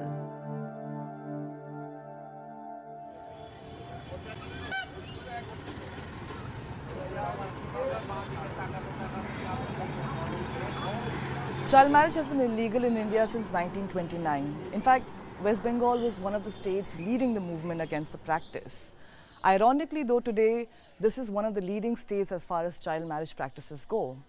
I'm here to meet Malda's District Child Protection Officer, Arunayan Sharma, to understand why the state is failing its minor citizens. As a District Child Protection Officer, what are your key roles and responsibilities? As a DCPO, my responsibility is to take care protection of children up to 18 years, education, enrollment in school. If you came to know about child marriage is happening, then we have to intervene. If a girl below the age of 18 and a boy below the age of 21 get married, is that marriage considered null and void? No, marriage is not a void because of the name of the act, child marriage prohibition. This is not for the totally stop. So you don't really think it's coming from a place of child rights and from a very human rights kind of an angle? No, this is my view. I think that. The law Arunayan mentioned came into being in 2006. But here's the problem with it. It doesn't hold the parents or families involved in the act of child marriage accountable. There's a fine of ₹1 lakh and a possible imprisonment of 2 years, but only if you're caught before the wedding actually takes place. Even though sexual intercourse with the minor is considered rape, the marriage is still considered legal. Now, in order to curb the incidence of early marriages in West Bengal, the Mamata Banerjee government launched Kanyashri Prakolpo in 2013.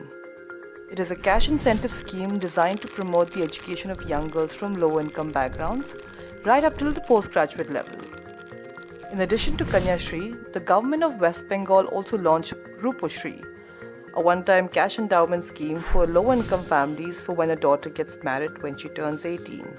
To apply for it though, you don't need any educational qualifications. So, no incentive to stay in school, but only incentive. Now I got to pause it right here. Y'all heard her say that, okay, it's illegal to marry a child, they're saying, since 1929 over there. That's what they're saying. But the marriage is still recognized as legal? How do you see this backwards insanity that these people come from? See, look, I got to go here with it. For the white supremacist adjacent wannabe tether class, okay, the Nikki Haley's and the Vivek Ramaswamy's, the Nest, the Sujans, etc., etc. You know, when they come over here, man, you can tell that something's off about them, man. You can tell they're not right in the head, man. And see, this is why. Anybody that just heard that in my chat room, what sense does that make? How's it going to be a crime to marry a kid, but because if they went through it, the marriage is still legally recognized? The whole thing should be null and void. Boy, yeah, but see, you know what? I'm going to go right here with it since I'm lighting them up with the truth. And boy, they probably going to really try to come out there. Now, that's all right, though. That's all right. We got Patreon. We'll put it over there. Here's the thing. In order for you to be someone in the legislative branch or the judicial system over there, that means that you too much like to go and prey upon little kids like that. You got to. Because if you didn't and you're in a position of power, why wouldn't you be against that? Oh, yeah, that's right. Yeah, we're going to make you think over it tonight. Let's get back to it. To stay unmarried till you're 18, which doesn't really get to the root of the problem, only puts a quick band-aid solution on it. On paper though, child marriage statistics go lower and lower, but the core of the problem remains. There should be some scheme, some protection mechanism for the boys also. Once he acquires some money after working say 3 to 5 years, he is get married with a girl of 15 or 16. So even though the girl is going to school, he is taking away the girl from the system. So if we prevent the boys to get married at early age, then automatically the girl-child marriage will be prevented. Community have to understand the child marriage have to be stopped. If you are not prevent this right moment, the future will be in a bad situation.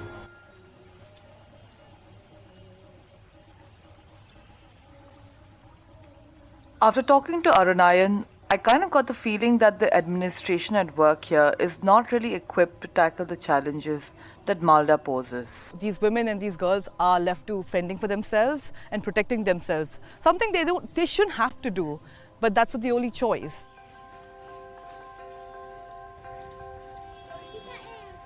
I came across Hashi Khushi Doll, an informal group of teenage girls who regularly put up plays. The message in their performance is as much for themselves as it is for the audience. এই নমিতা এক glass জল নিয়ে আয় তো দেখি। এই মেয়েটি কে গো? দিবে নাকি বিয়ে? সে কি গো, বিয়ে দিতে পারলেই তো বেঁচে যায়, কিন্তু তেমন তো হাতে টাকা পয়সা নেই ভাই। বাবা কিন্তু আবার আমার বিয়ের কথা বলেছে, আমি এখন বিয়ে করব না মা। এই কাজটি বড়ই ভুল করেছো, আরো বড় ভুল করেছো তোমার মেয়ে নমিতা 16 বছরের বিয়ে আলোচনা করায়। After the kids were done with their performance, I talked to Rupa, who for the lack of a better word is the team leader of Hashi Khushi Doll and has in fact scripted and directed the play. आप इस बाल विवाह रोकती के काम में कैसे पहले जुड़े थे? যখন আমি 8 পড়তাম তখন থেকে বিবিলিস্তে কিছু দিদি আসতো আমাদের শেখাতে, ঠিক আছে? আমি যতটুকু শিখেছি, যা জেনেছি তখন এই বাচ্চাদের শিখেছি। তো আমি ভেবেছিলাম যে আমার পরবর্তী যে শিশুগুলো বড় হচ্ছে তারাও যেন এইভাবে নাটক শিখে, নাটকের মাধ্যমে সমস্ত সদস্য যেন বোঝায়, এবং ওদেরকে এটাও বলে দিচ্ছি তোমরা যখন বড় হবে, তোমাদের পরবর্তী যে শিশুগুলো বড় হবে তাদেরকেও যেন এইভাবে শিক্ষা দেয়। আপনাদের গ্রামে যদি মনে হয় কোনো শিশুর সুরক্ষা নেই, অবশ্যই দেরি না করে 1098 এ ফোন করবেন। आप लोग जो ये स्ट्रीट प्ले करते हैं, इससे कोई बदलाव आता है? এবারে একটা বিয়ে আটকিয়েছি, আর একটা বিয়ে আটকানো চলছে, তো মেয়েটাই খুঁজে পাওয়া যাচ্ছে না, যোগাযোগ চলছে। একটা মেয়ে পাচার হয়ে যাচ্ছিল, ওনারও বিয়ে আটকানো হয়েছে। এসব করতে পেরে নিজেকে খুব গর্ব হচ্ছে। While young girls like Rupa are doing their bit to reach out to their community, there are others who are doing the same, but for their immediate peers, friends and classmates. I met Maushumi and Masuda. They're good friends, they go to the same school, and are also members of Meena Manch, a forum for young girls supported by UNICEF. Salute to the Good Brother Project Leader for the Cash App. So see now, here's something else we got to point out, all right? Oh yeah, because I got to make sure I light them up with nothing but the truth. Everything that you've heard about right now, and all of you can bear me witness to this, and I want young black men and women to pay attention to what I'm about to tell you. Notice that in each of these countries, okay, even in the last broadcast where I was covering things in the Caribbean and on the continent, notice there's always a majority white organization, okay, NGO, that go running over there claiming they want to help. And then a lot of times, let some time pass by, you find out that the same so-called organization of white people go over there to help, they end up going and participating and violating these babies, okay?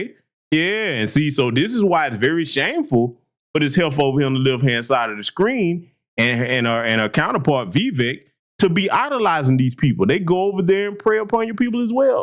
Oh, yeah, you can look this up that I'm telling you, all right? So, yeah, I just want you to bear that in mind. Let's let it continue.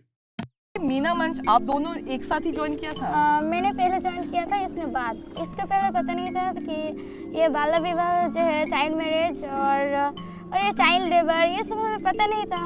जैसे हम वहाँ पे गए तो वो लोग बताए थे कि ऐसा हो रहा है हमारे गांव में बहुत, तो हम तब 8 में थे, तो पता चलता था कि फ्रेंड की शादी है। उसका एक फेवरेट फ्रेंड होता है, सबका एक फेवरेट होता है, वो उसको बताता है और वो अगर बातों में अगर हमको बोल दे तब हम उसका नाम और उसका पिता का नाम खोजते हैं और उसका एग्जैक्ट लोकेशन की उसका घर कहाँ है वो बस हम पता करके एक पुलिस है, विलेज पुलिस, ऐसे ही हम खबर कर देते हैं। बस वो मतलब आकर जो करना है वो कर देते हैं। हम जब दिन में रिकॉर्ड कर लेते ना शादी, लेकिन रात में हो जाता है एकदम।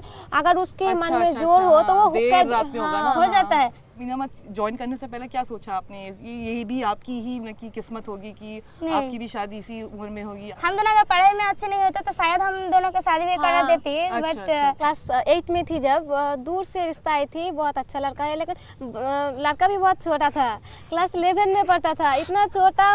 उसकी जो दादाजी है ना वो बहुत सीरियस थी, कुछ ही देर में मर जाएगा ऐसा कोई। उसका एक ही पोता है, इसलिए उसका शादी करना चाहता है। शादी करके देखे। शादी के लिए सब कुछ तय हो गया, लेकिन मेरे गांव लोग कहा नहीं ये बहुत अच्छी लड़की है, इसकी शादी नहीं दूंगा। तो गांव लोगों के लिए मैं बच गया हूँ। और अब मैं मेरी मम्मी को बोलती हूँ कि 18 साल नहीं होता मैं शादी नहीं कराऊंगा, कुछ नहीं उतनी साल रहेगी तो तुझे कोई पसंद नहीं करेगी। तो मैं कहा ठीक है, माध्यमिक तो देने दो। Moushami and Masuda are empowered young kids, but the problem is that they remain vulnerable. At the end of the day, just like the other girls in Malda, they too are one sick relative and maybe just one failed exam away from being forced into a marriage. पहला बात तो ये, जब जो हमारे बड़े हैं वो सबको कहते हैं कि अपनी बेटी की शादी जल्दी कर दो। वो चाइल्ड मैरिज में खाने जाता है। उन्हें देखना चाहिए कि अस्पताल में जब वो डिलीवरी होता है तब कितने छोटे छोटे बच्चे मर जाते हैं। तो मेरा ऐसा मानना है कि पहले गांव वालों को ही समझना चाहिए। The basic right to choice, and it's a basic right to childhood. That's what this whole fight is about. Despite laws being in place for the last 90 years, and government also taking measures to step up, these women and children are still being caught in this vicious cycle of a system that is both the perpetrator as well as the victim. Because in this very setting, you have institutions, you have individuals, and children themselves fighting against this cycle, but also falling victim to it. There's no easy way to find a blame for this. It'll take years and like a lot of effort to dismantle this toxic cycle of tradition that's been going on for so long. It is a whole pile of contradictions that this country is. It's not who we meant to be, but this is who we are. This is India.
Let me know if you can hear me, family. Yeah, I told you they ain't gonna want this one to go up.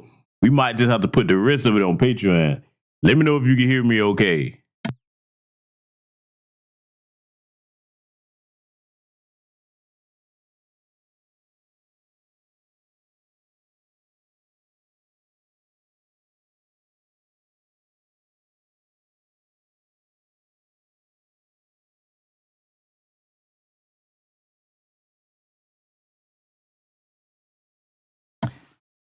put a black fist in the chat if you can hear me loud and clear. Put a black fist in the chat if you can hear me loud and clear, family. I know. Hey, listen, it is what it is. We gonna be here till we get the rest of this herd. At least I was trying to show y'all some of it. They're like, you showing too much. But I was trying to let you see what some of their faces look like. It's all good though. It's all good. Like I said, if there's one channel, okay, and there's many channels. I'm not gonna say it's one. But if there's one channel that you can count on when all the rest are facing difficulty to try to get you the truth, it's this one over here. Because like I said, my purpose for doing it is I want you to understand what's coming over here, okay? So I'll tell you what I'll do.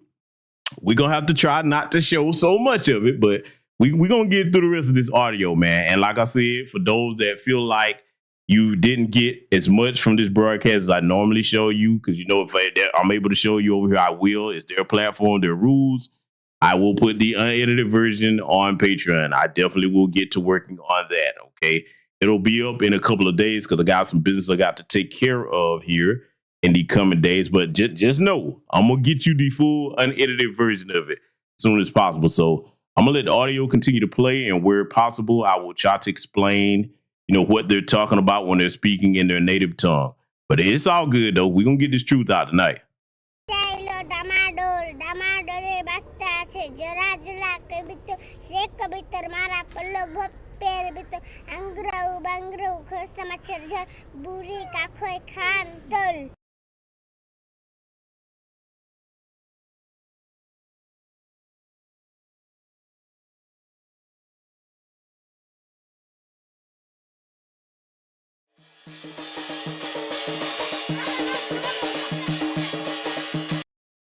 We're going to see if we can get through this part right quick. So I'll tell you what, family. Fair use, by the way. I think I can get through this part right here. So what y'all want to do, I'll leave it up to the audience. For the rest of what I got to show you here, we got probably about maybe 14 more minutes to go on what I want to present to you.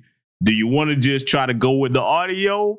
Because I think there's more English in this one. Or do you want to try to see if we can see it? Okay, it's up to y'all. I'm going to leave it up to my audience. Let me know which one y'all want to do. If you want to try to see it, give me a thumbs up. If you want to just go with the audio, just be like, hey, we'll just try to go with the audio. Just put audio in the chat if you want audio. Thumbs up for trying to see it. Audio for just listening to the sound. What y'all want to do? Because either way, I'm going to make sure y'all get the whole thing on Patreon. Like I said, if you hadn't signed up for the Patreon, this is why we put things over there and on the Rumble channel. Okay, so I'm seeing some thumbs up. I'm seeing audio in here from one brother. Okay, let's see. Okay, I got audio. Look like the audios may have it. I'll wait a couple more seconds, give y'all time to decide what you want to do. Okay. All right, so it looks like the audios may have it. Okay, all right, family. Because hey, look, we gonna do what we can over here. All right, so we got about 14 more minutes to go. I'm gonna play the audio of this. Like I said, there's more English in this one, but y'all gonna get the point. And again, in case you just coming over here, or in case some people left because they thought they shut us down, we always understand that. I'm showing this to you so you understand as a black parent what you better be looking out for. But all these different migrants coming into your neighborhoods, because let's be clear, they're coming over there too. And they're not the only culture that have an open pedophile culture, okay? I got to call it what it is.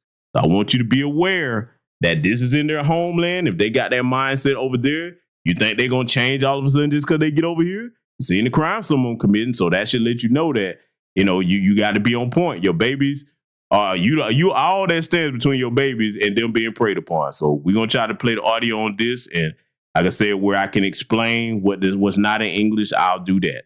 Let's get to it.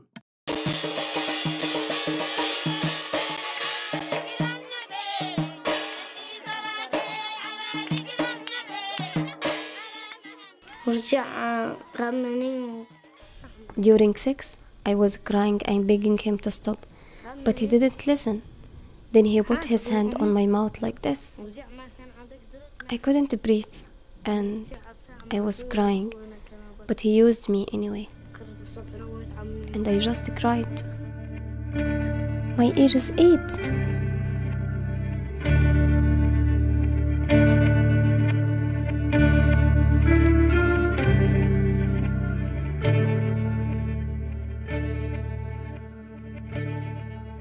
The practice of child marriage is common in many parts of the world.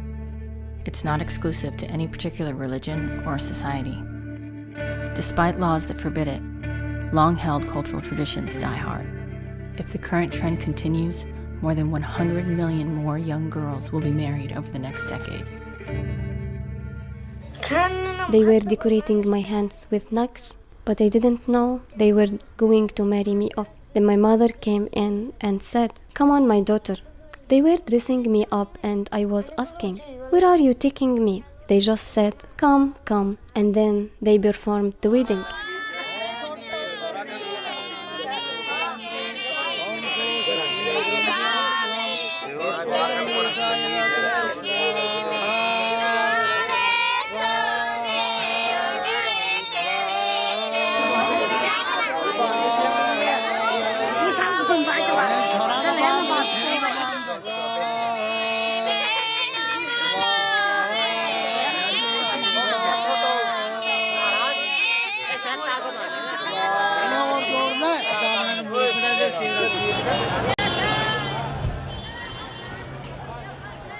Child marriage occurs in more than 50 developing countries around the world, and almost always results in the girl's removal from school. What families don't realize is that by curtailing girls' education, they're only perpetuating the cycle of poverty. Still, families do this for a number of reasons. Perhaps they can't afford to feed the rest of their children. It can create family alliances, and it often settles debts. Early marriage often results in abusive and even deadly consequences.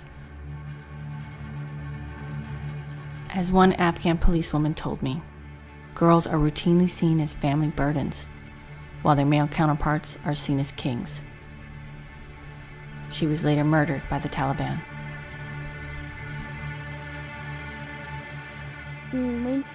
I was 7-8 when I was engaged. My father and his father, they wanted to exchange their children. And let me pause it right here. Mind you now, they let those Afghani refugees, most of them military-aged men, over here because they were too much of a punk to stay over there and finish the job and fight for their homeland and to get it from the Taliban. So you heard it right. They did say the Taliban. All right. Yeah. So I'm just letting you know that this is what they do when they're in their homelands. Instead of fighting the terrorists over there, they spend their time trying to prey on the young girls and things like that. And the boys too. Because Lord knows, boy, listen, that's a whole nother broadcast for another day there. But I'll definitely have to put that on Patreon. But I'm like I said, I'm just showing you these are the type of people that they're allowing to come over here and they bring that same predatory culture right on over here with them. That time I thought of committing suicide.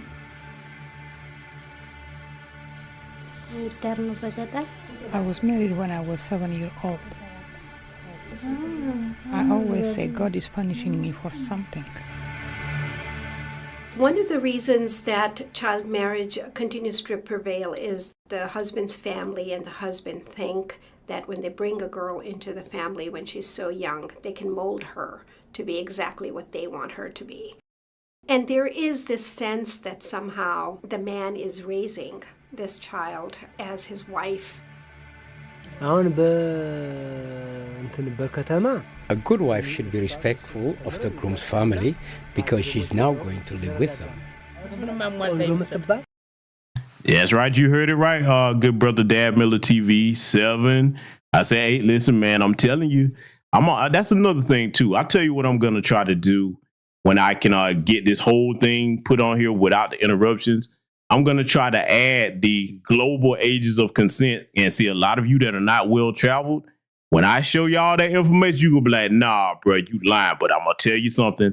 Not only am I going to show it to you, I'm going to provide the links where you can look at the information for yourself so that you'll know that I'm not just saying that. That's not some meme that somebody made up. I'm going to provide that information when I put the whole thing on Patreon so y'all can see just how bad this is and how sick some of these cultures are that come over here and try to point their finger at us. Because like I said earlier in the chat, on our worst day, we don't have this going on.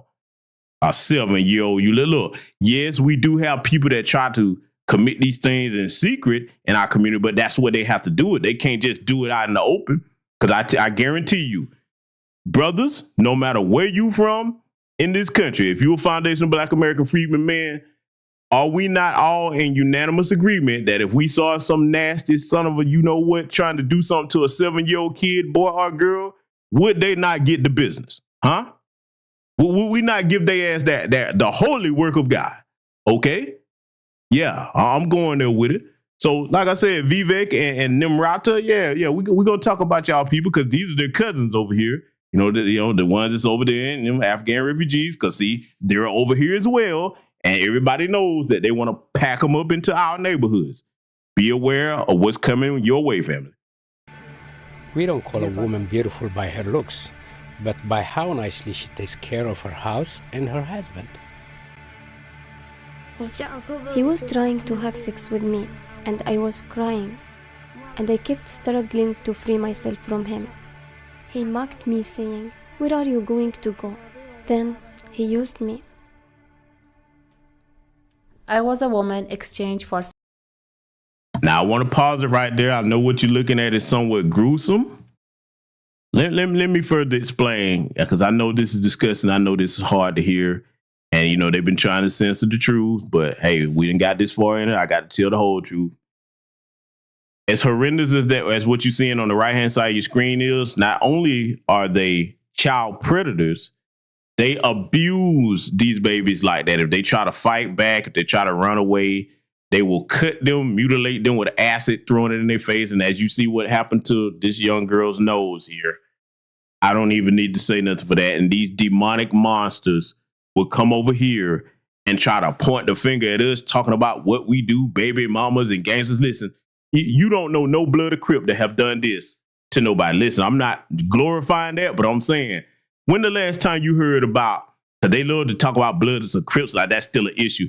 When the last time you heard about any Black gang members taking a whole school full of girls or kids hostage? Looking at you, Boko Haram over there in Nigeria. Yes, that's right. I'm letting it all be known. When the last time any Black gang went and did something to children like that on purpose? Huh? Yeah, we going there.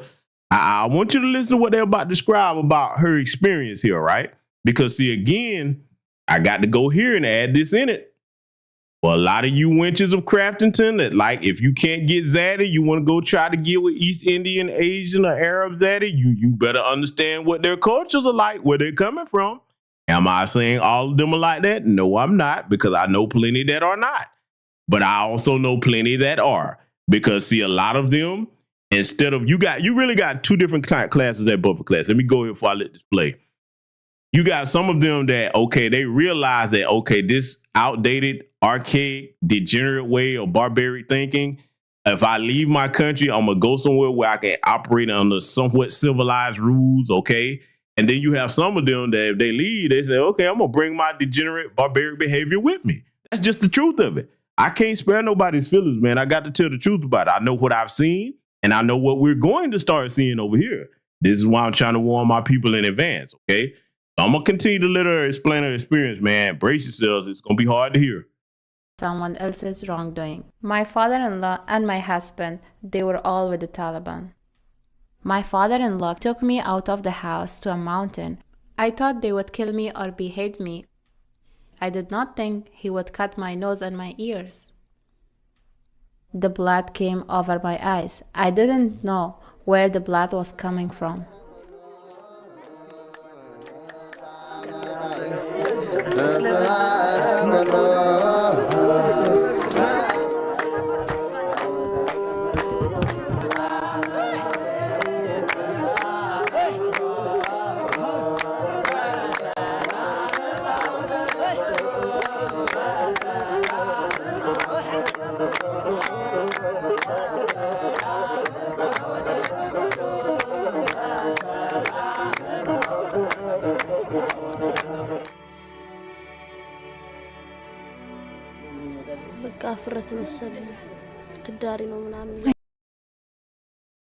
And now, so that you're aware of where we're going next here, this is in Ethiopia.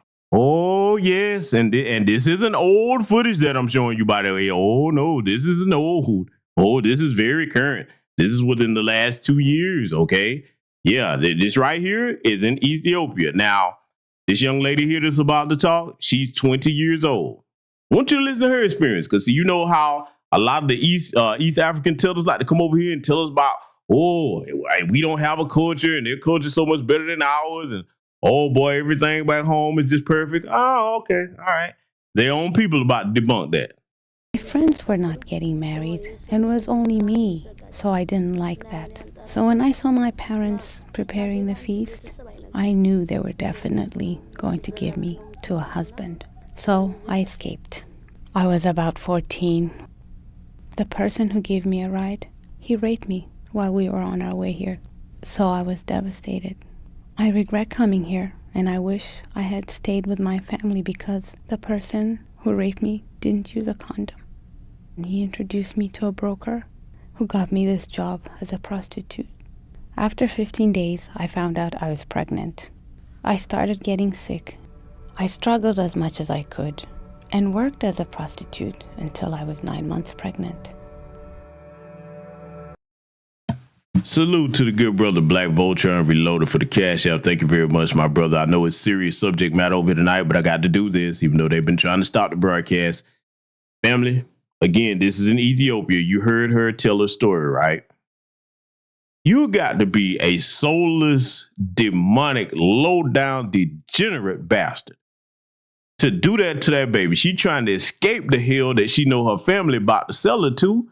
So, you know, hey, listen, man, look, I have empathy for human beings, okay? I do have empathy for human beings. We got our own problems, but we just talking about on a basic human level.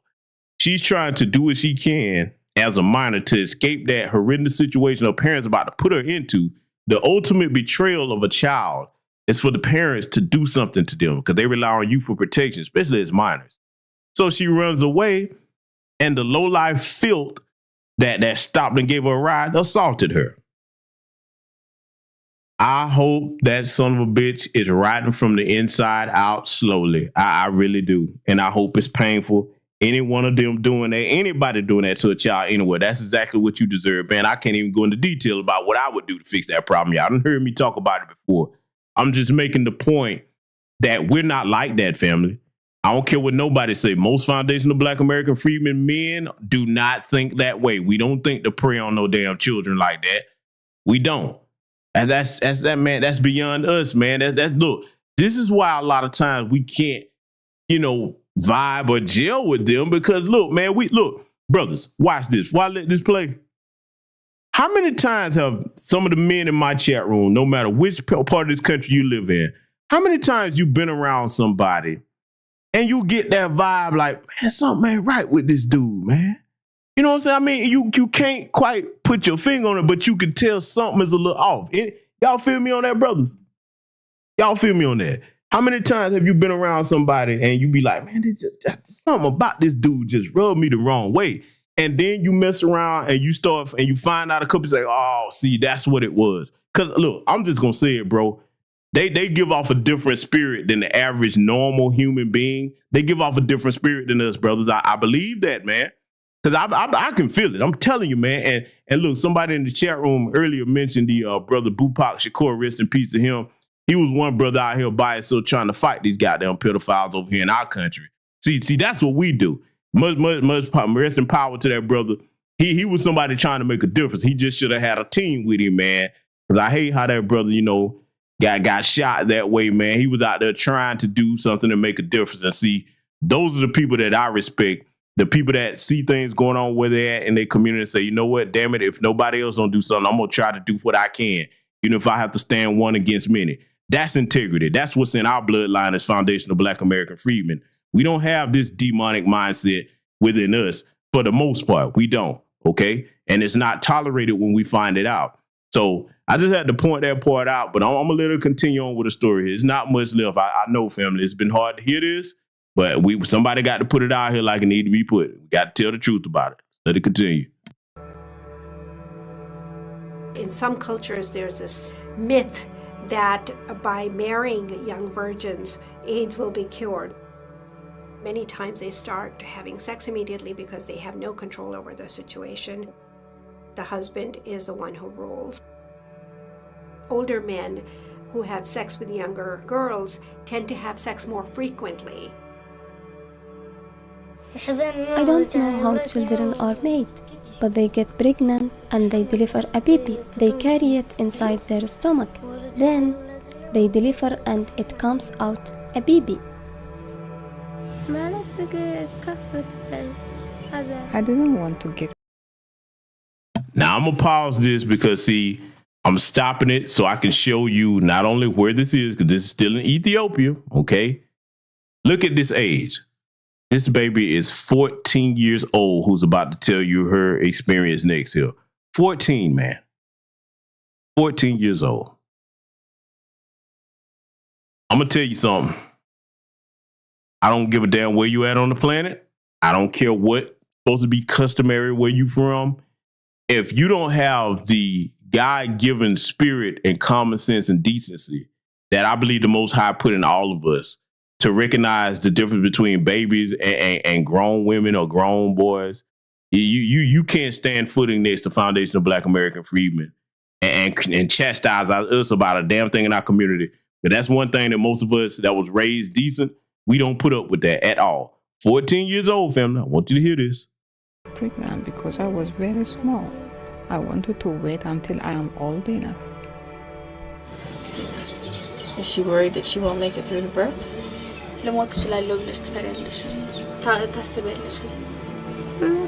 Sometimes I think I will die. Was she hopeful for any help, or is she worried about her future? እስካሁን የሚረዳሽ አግኝተሽ ታውቂያለሽ ወይ? ወደፊትስ የሚረዳኝ አገኛለሁ ብለሽ ታስቢያለሽ ወይ?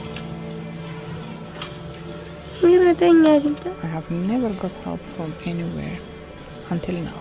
I don't know anyone who will help me.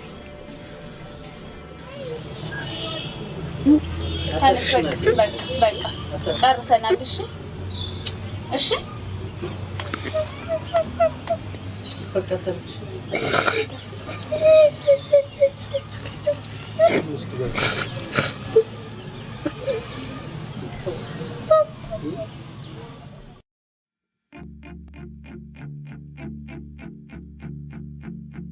The good news is that rates of child marriage are going down. The problem is we don't want to wait 50 or 100 years for child marriage to disappear. We're talking about 100 million girls who will get married as children over the next decade. We want the change to occur faster. We were studying when my mother was still alive, but then she passed away and they don't allow me to go to school. Education is the single largest protective factor against child marriage. Girls don't want to be child brides. Childhood is not for cooking, cleaning, and having babies. It's for education and having friends and having fun. I pray that we will have better opportunities in the future. I pray that I'll be free from HIV when I'm tested. I also pray that the men who were very rude, who beat us, who use knives and guns to threaten us, that we will not have these men in our lives. I pray.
So now you see what Nikki, Nimrata, Haley, and Vivek Ramaswamy need to be worried about in their homelands. They don't have anything to say to us because, like I said before, we don't have this going on where we're from.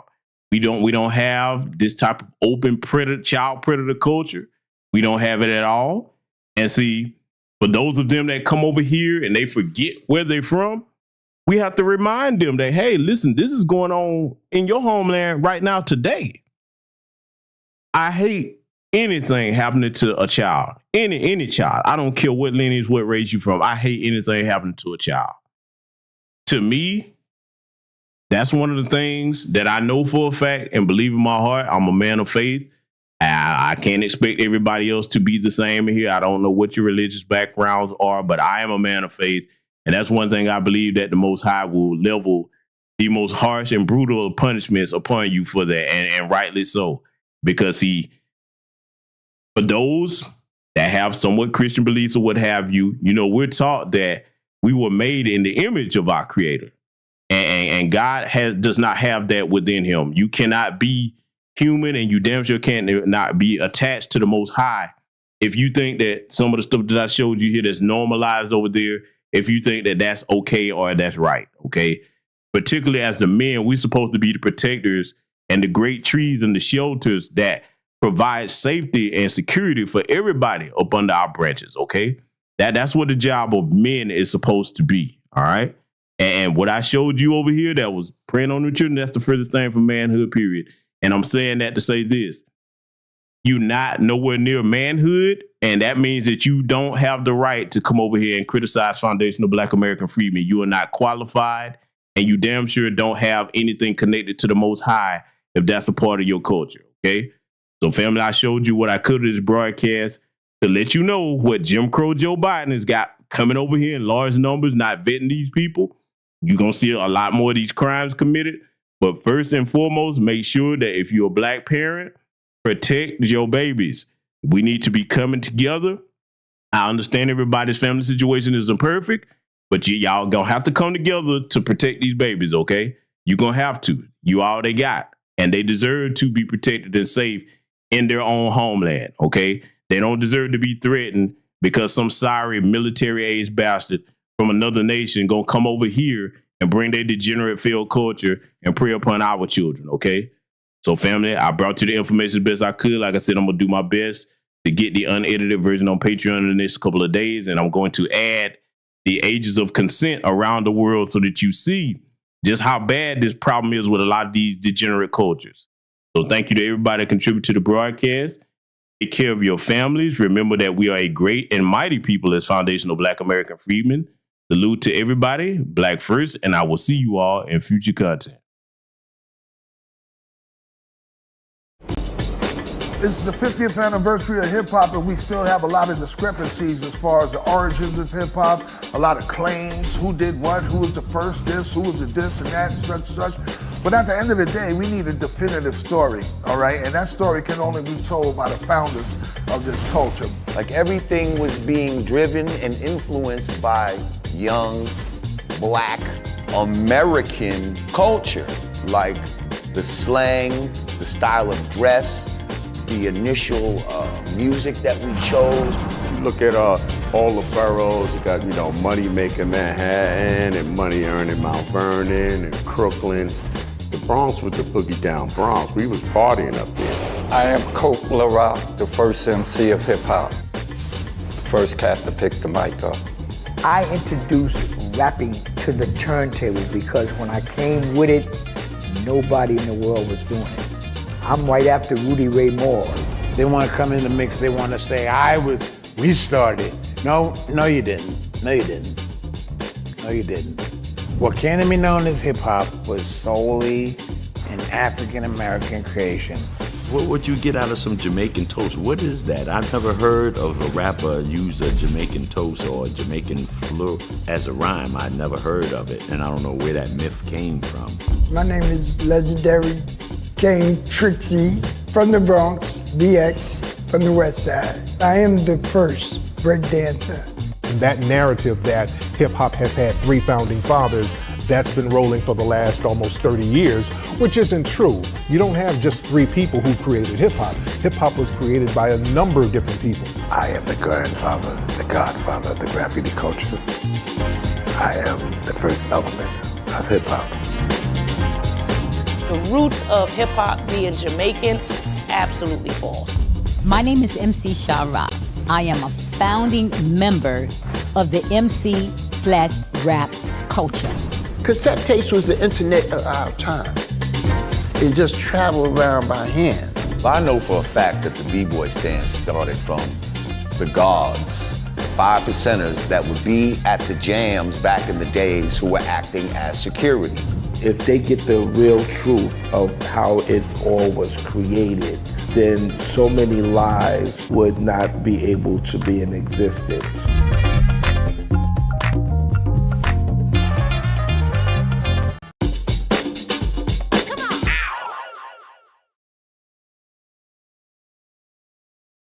So when we talk about hip hop and what it is, it's an extension of the music and the instrumentation that our forefathers created. Check out the live stream premiere of the documentary short, It's Bigger Than Hip Hop, The Black American Family Tree, and Q&A, a fundraiser to create a series detailing music's evolution. Go to DewanB.com for streaming passes and crowdfunding.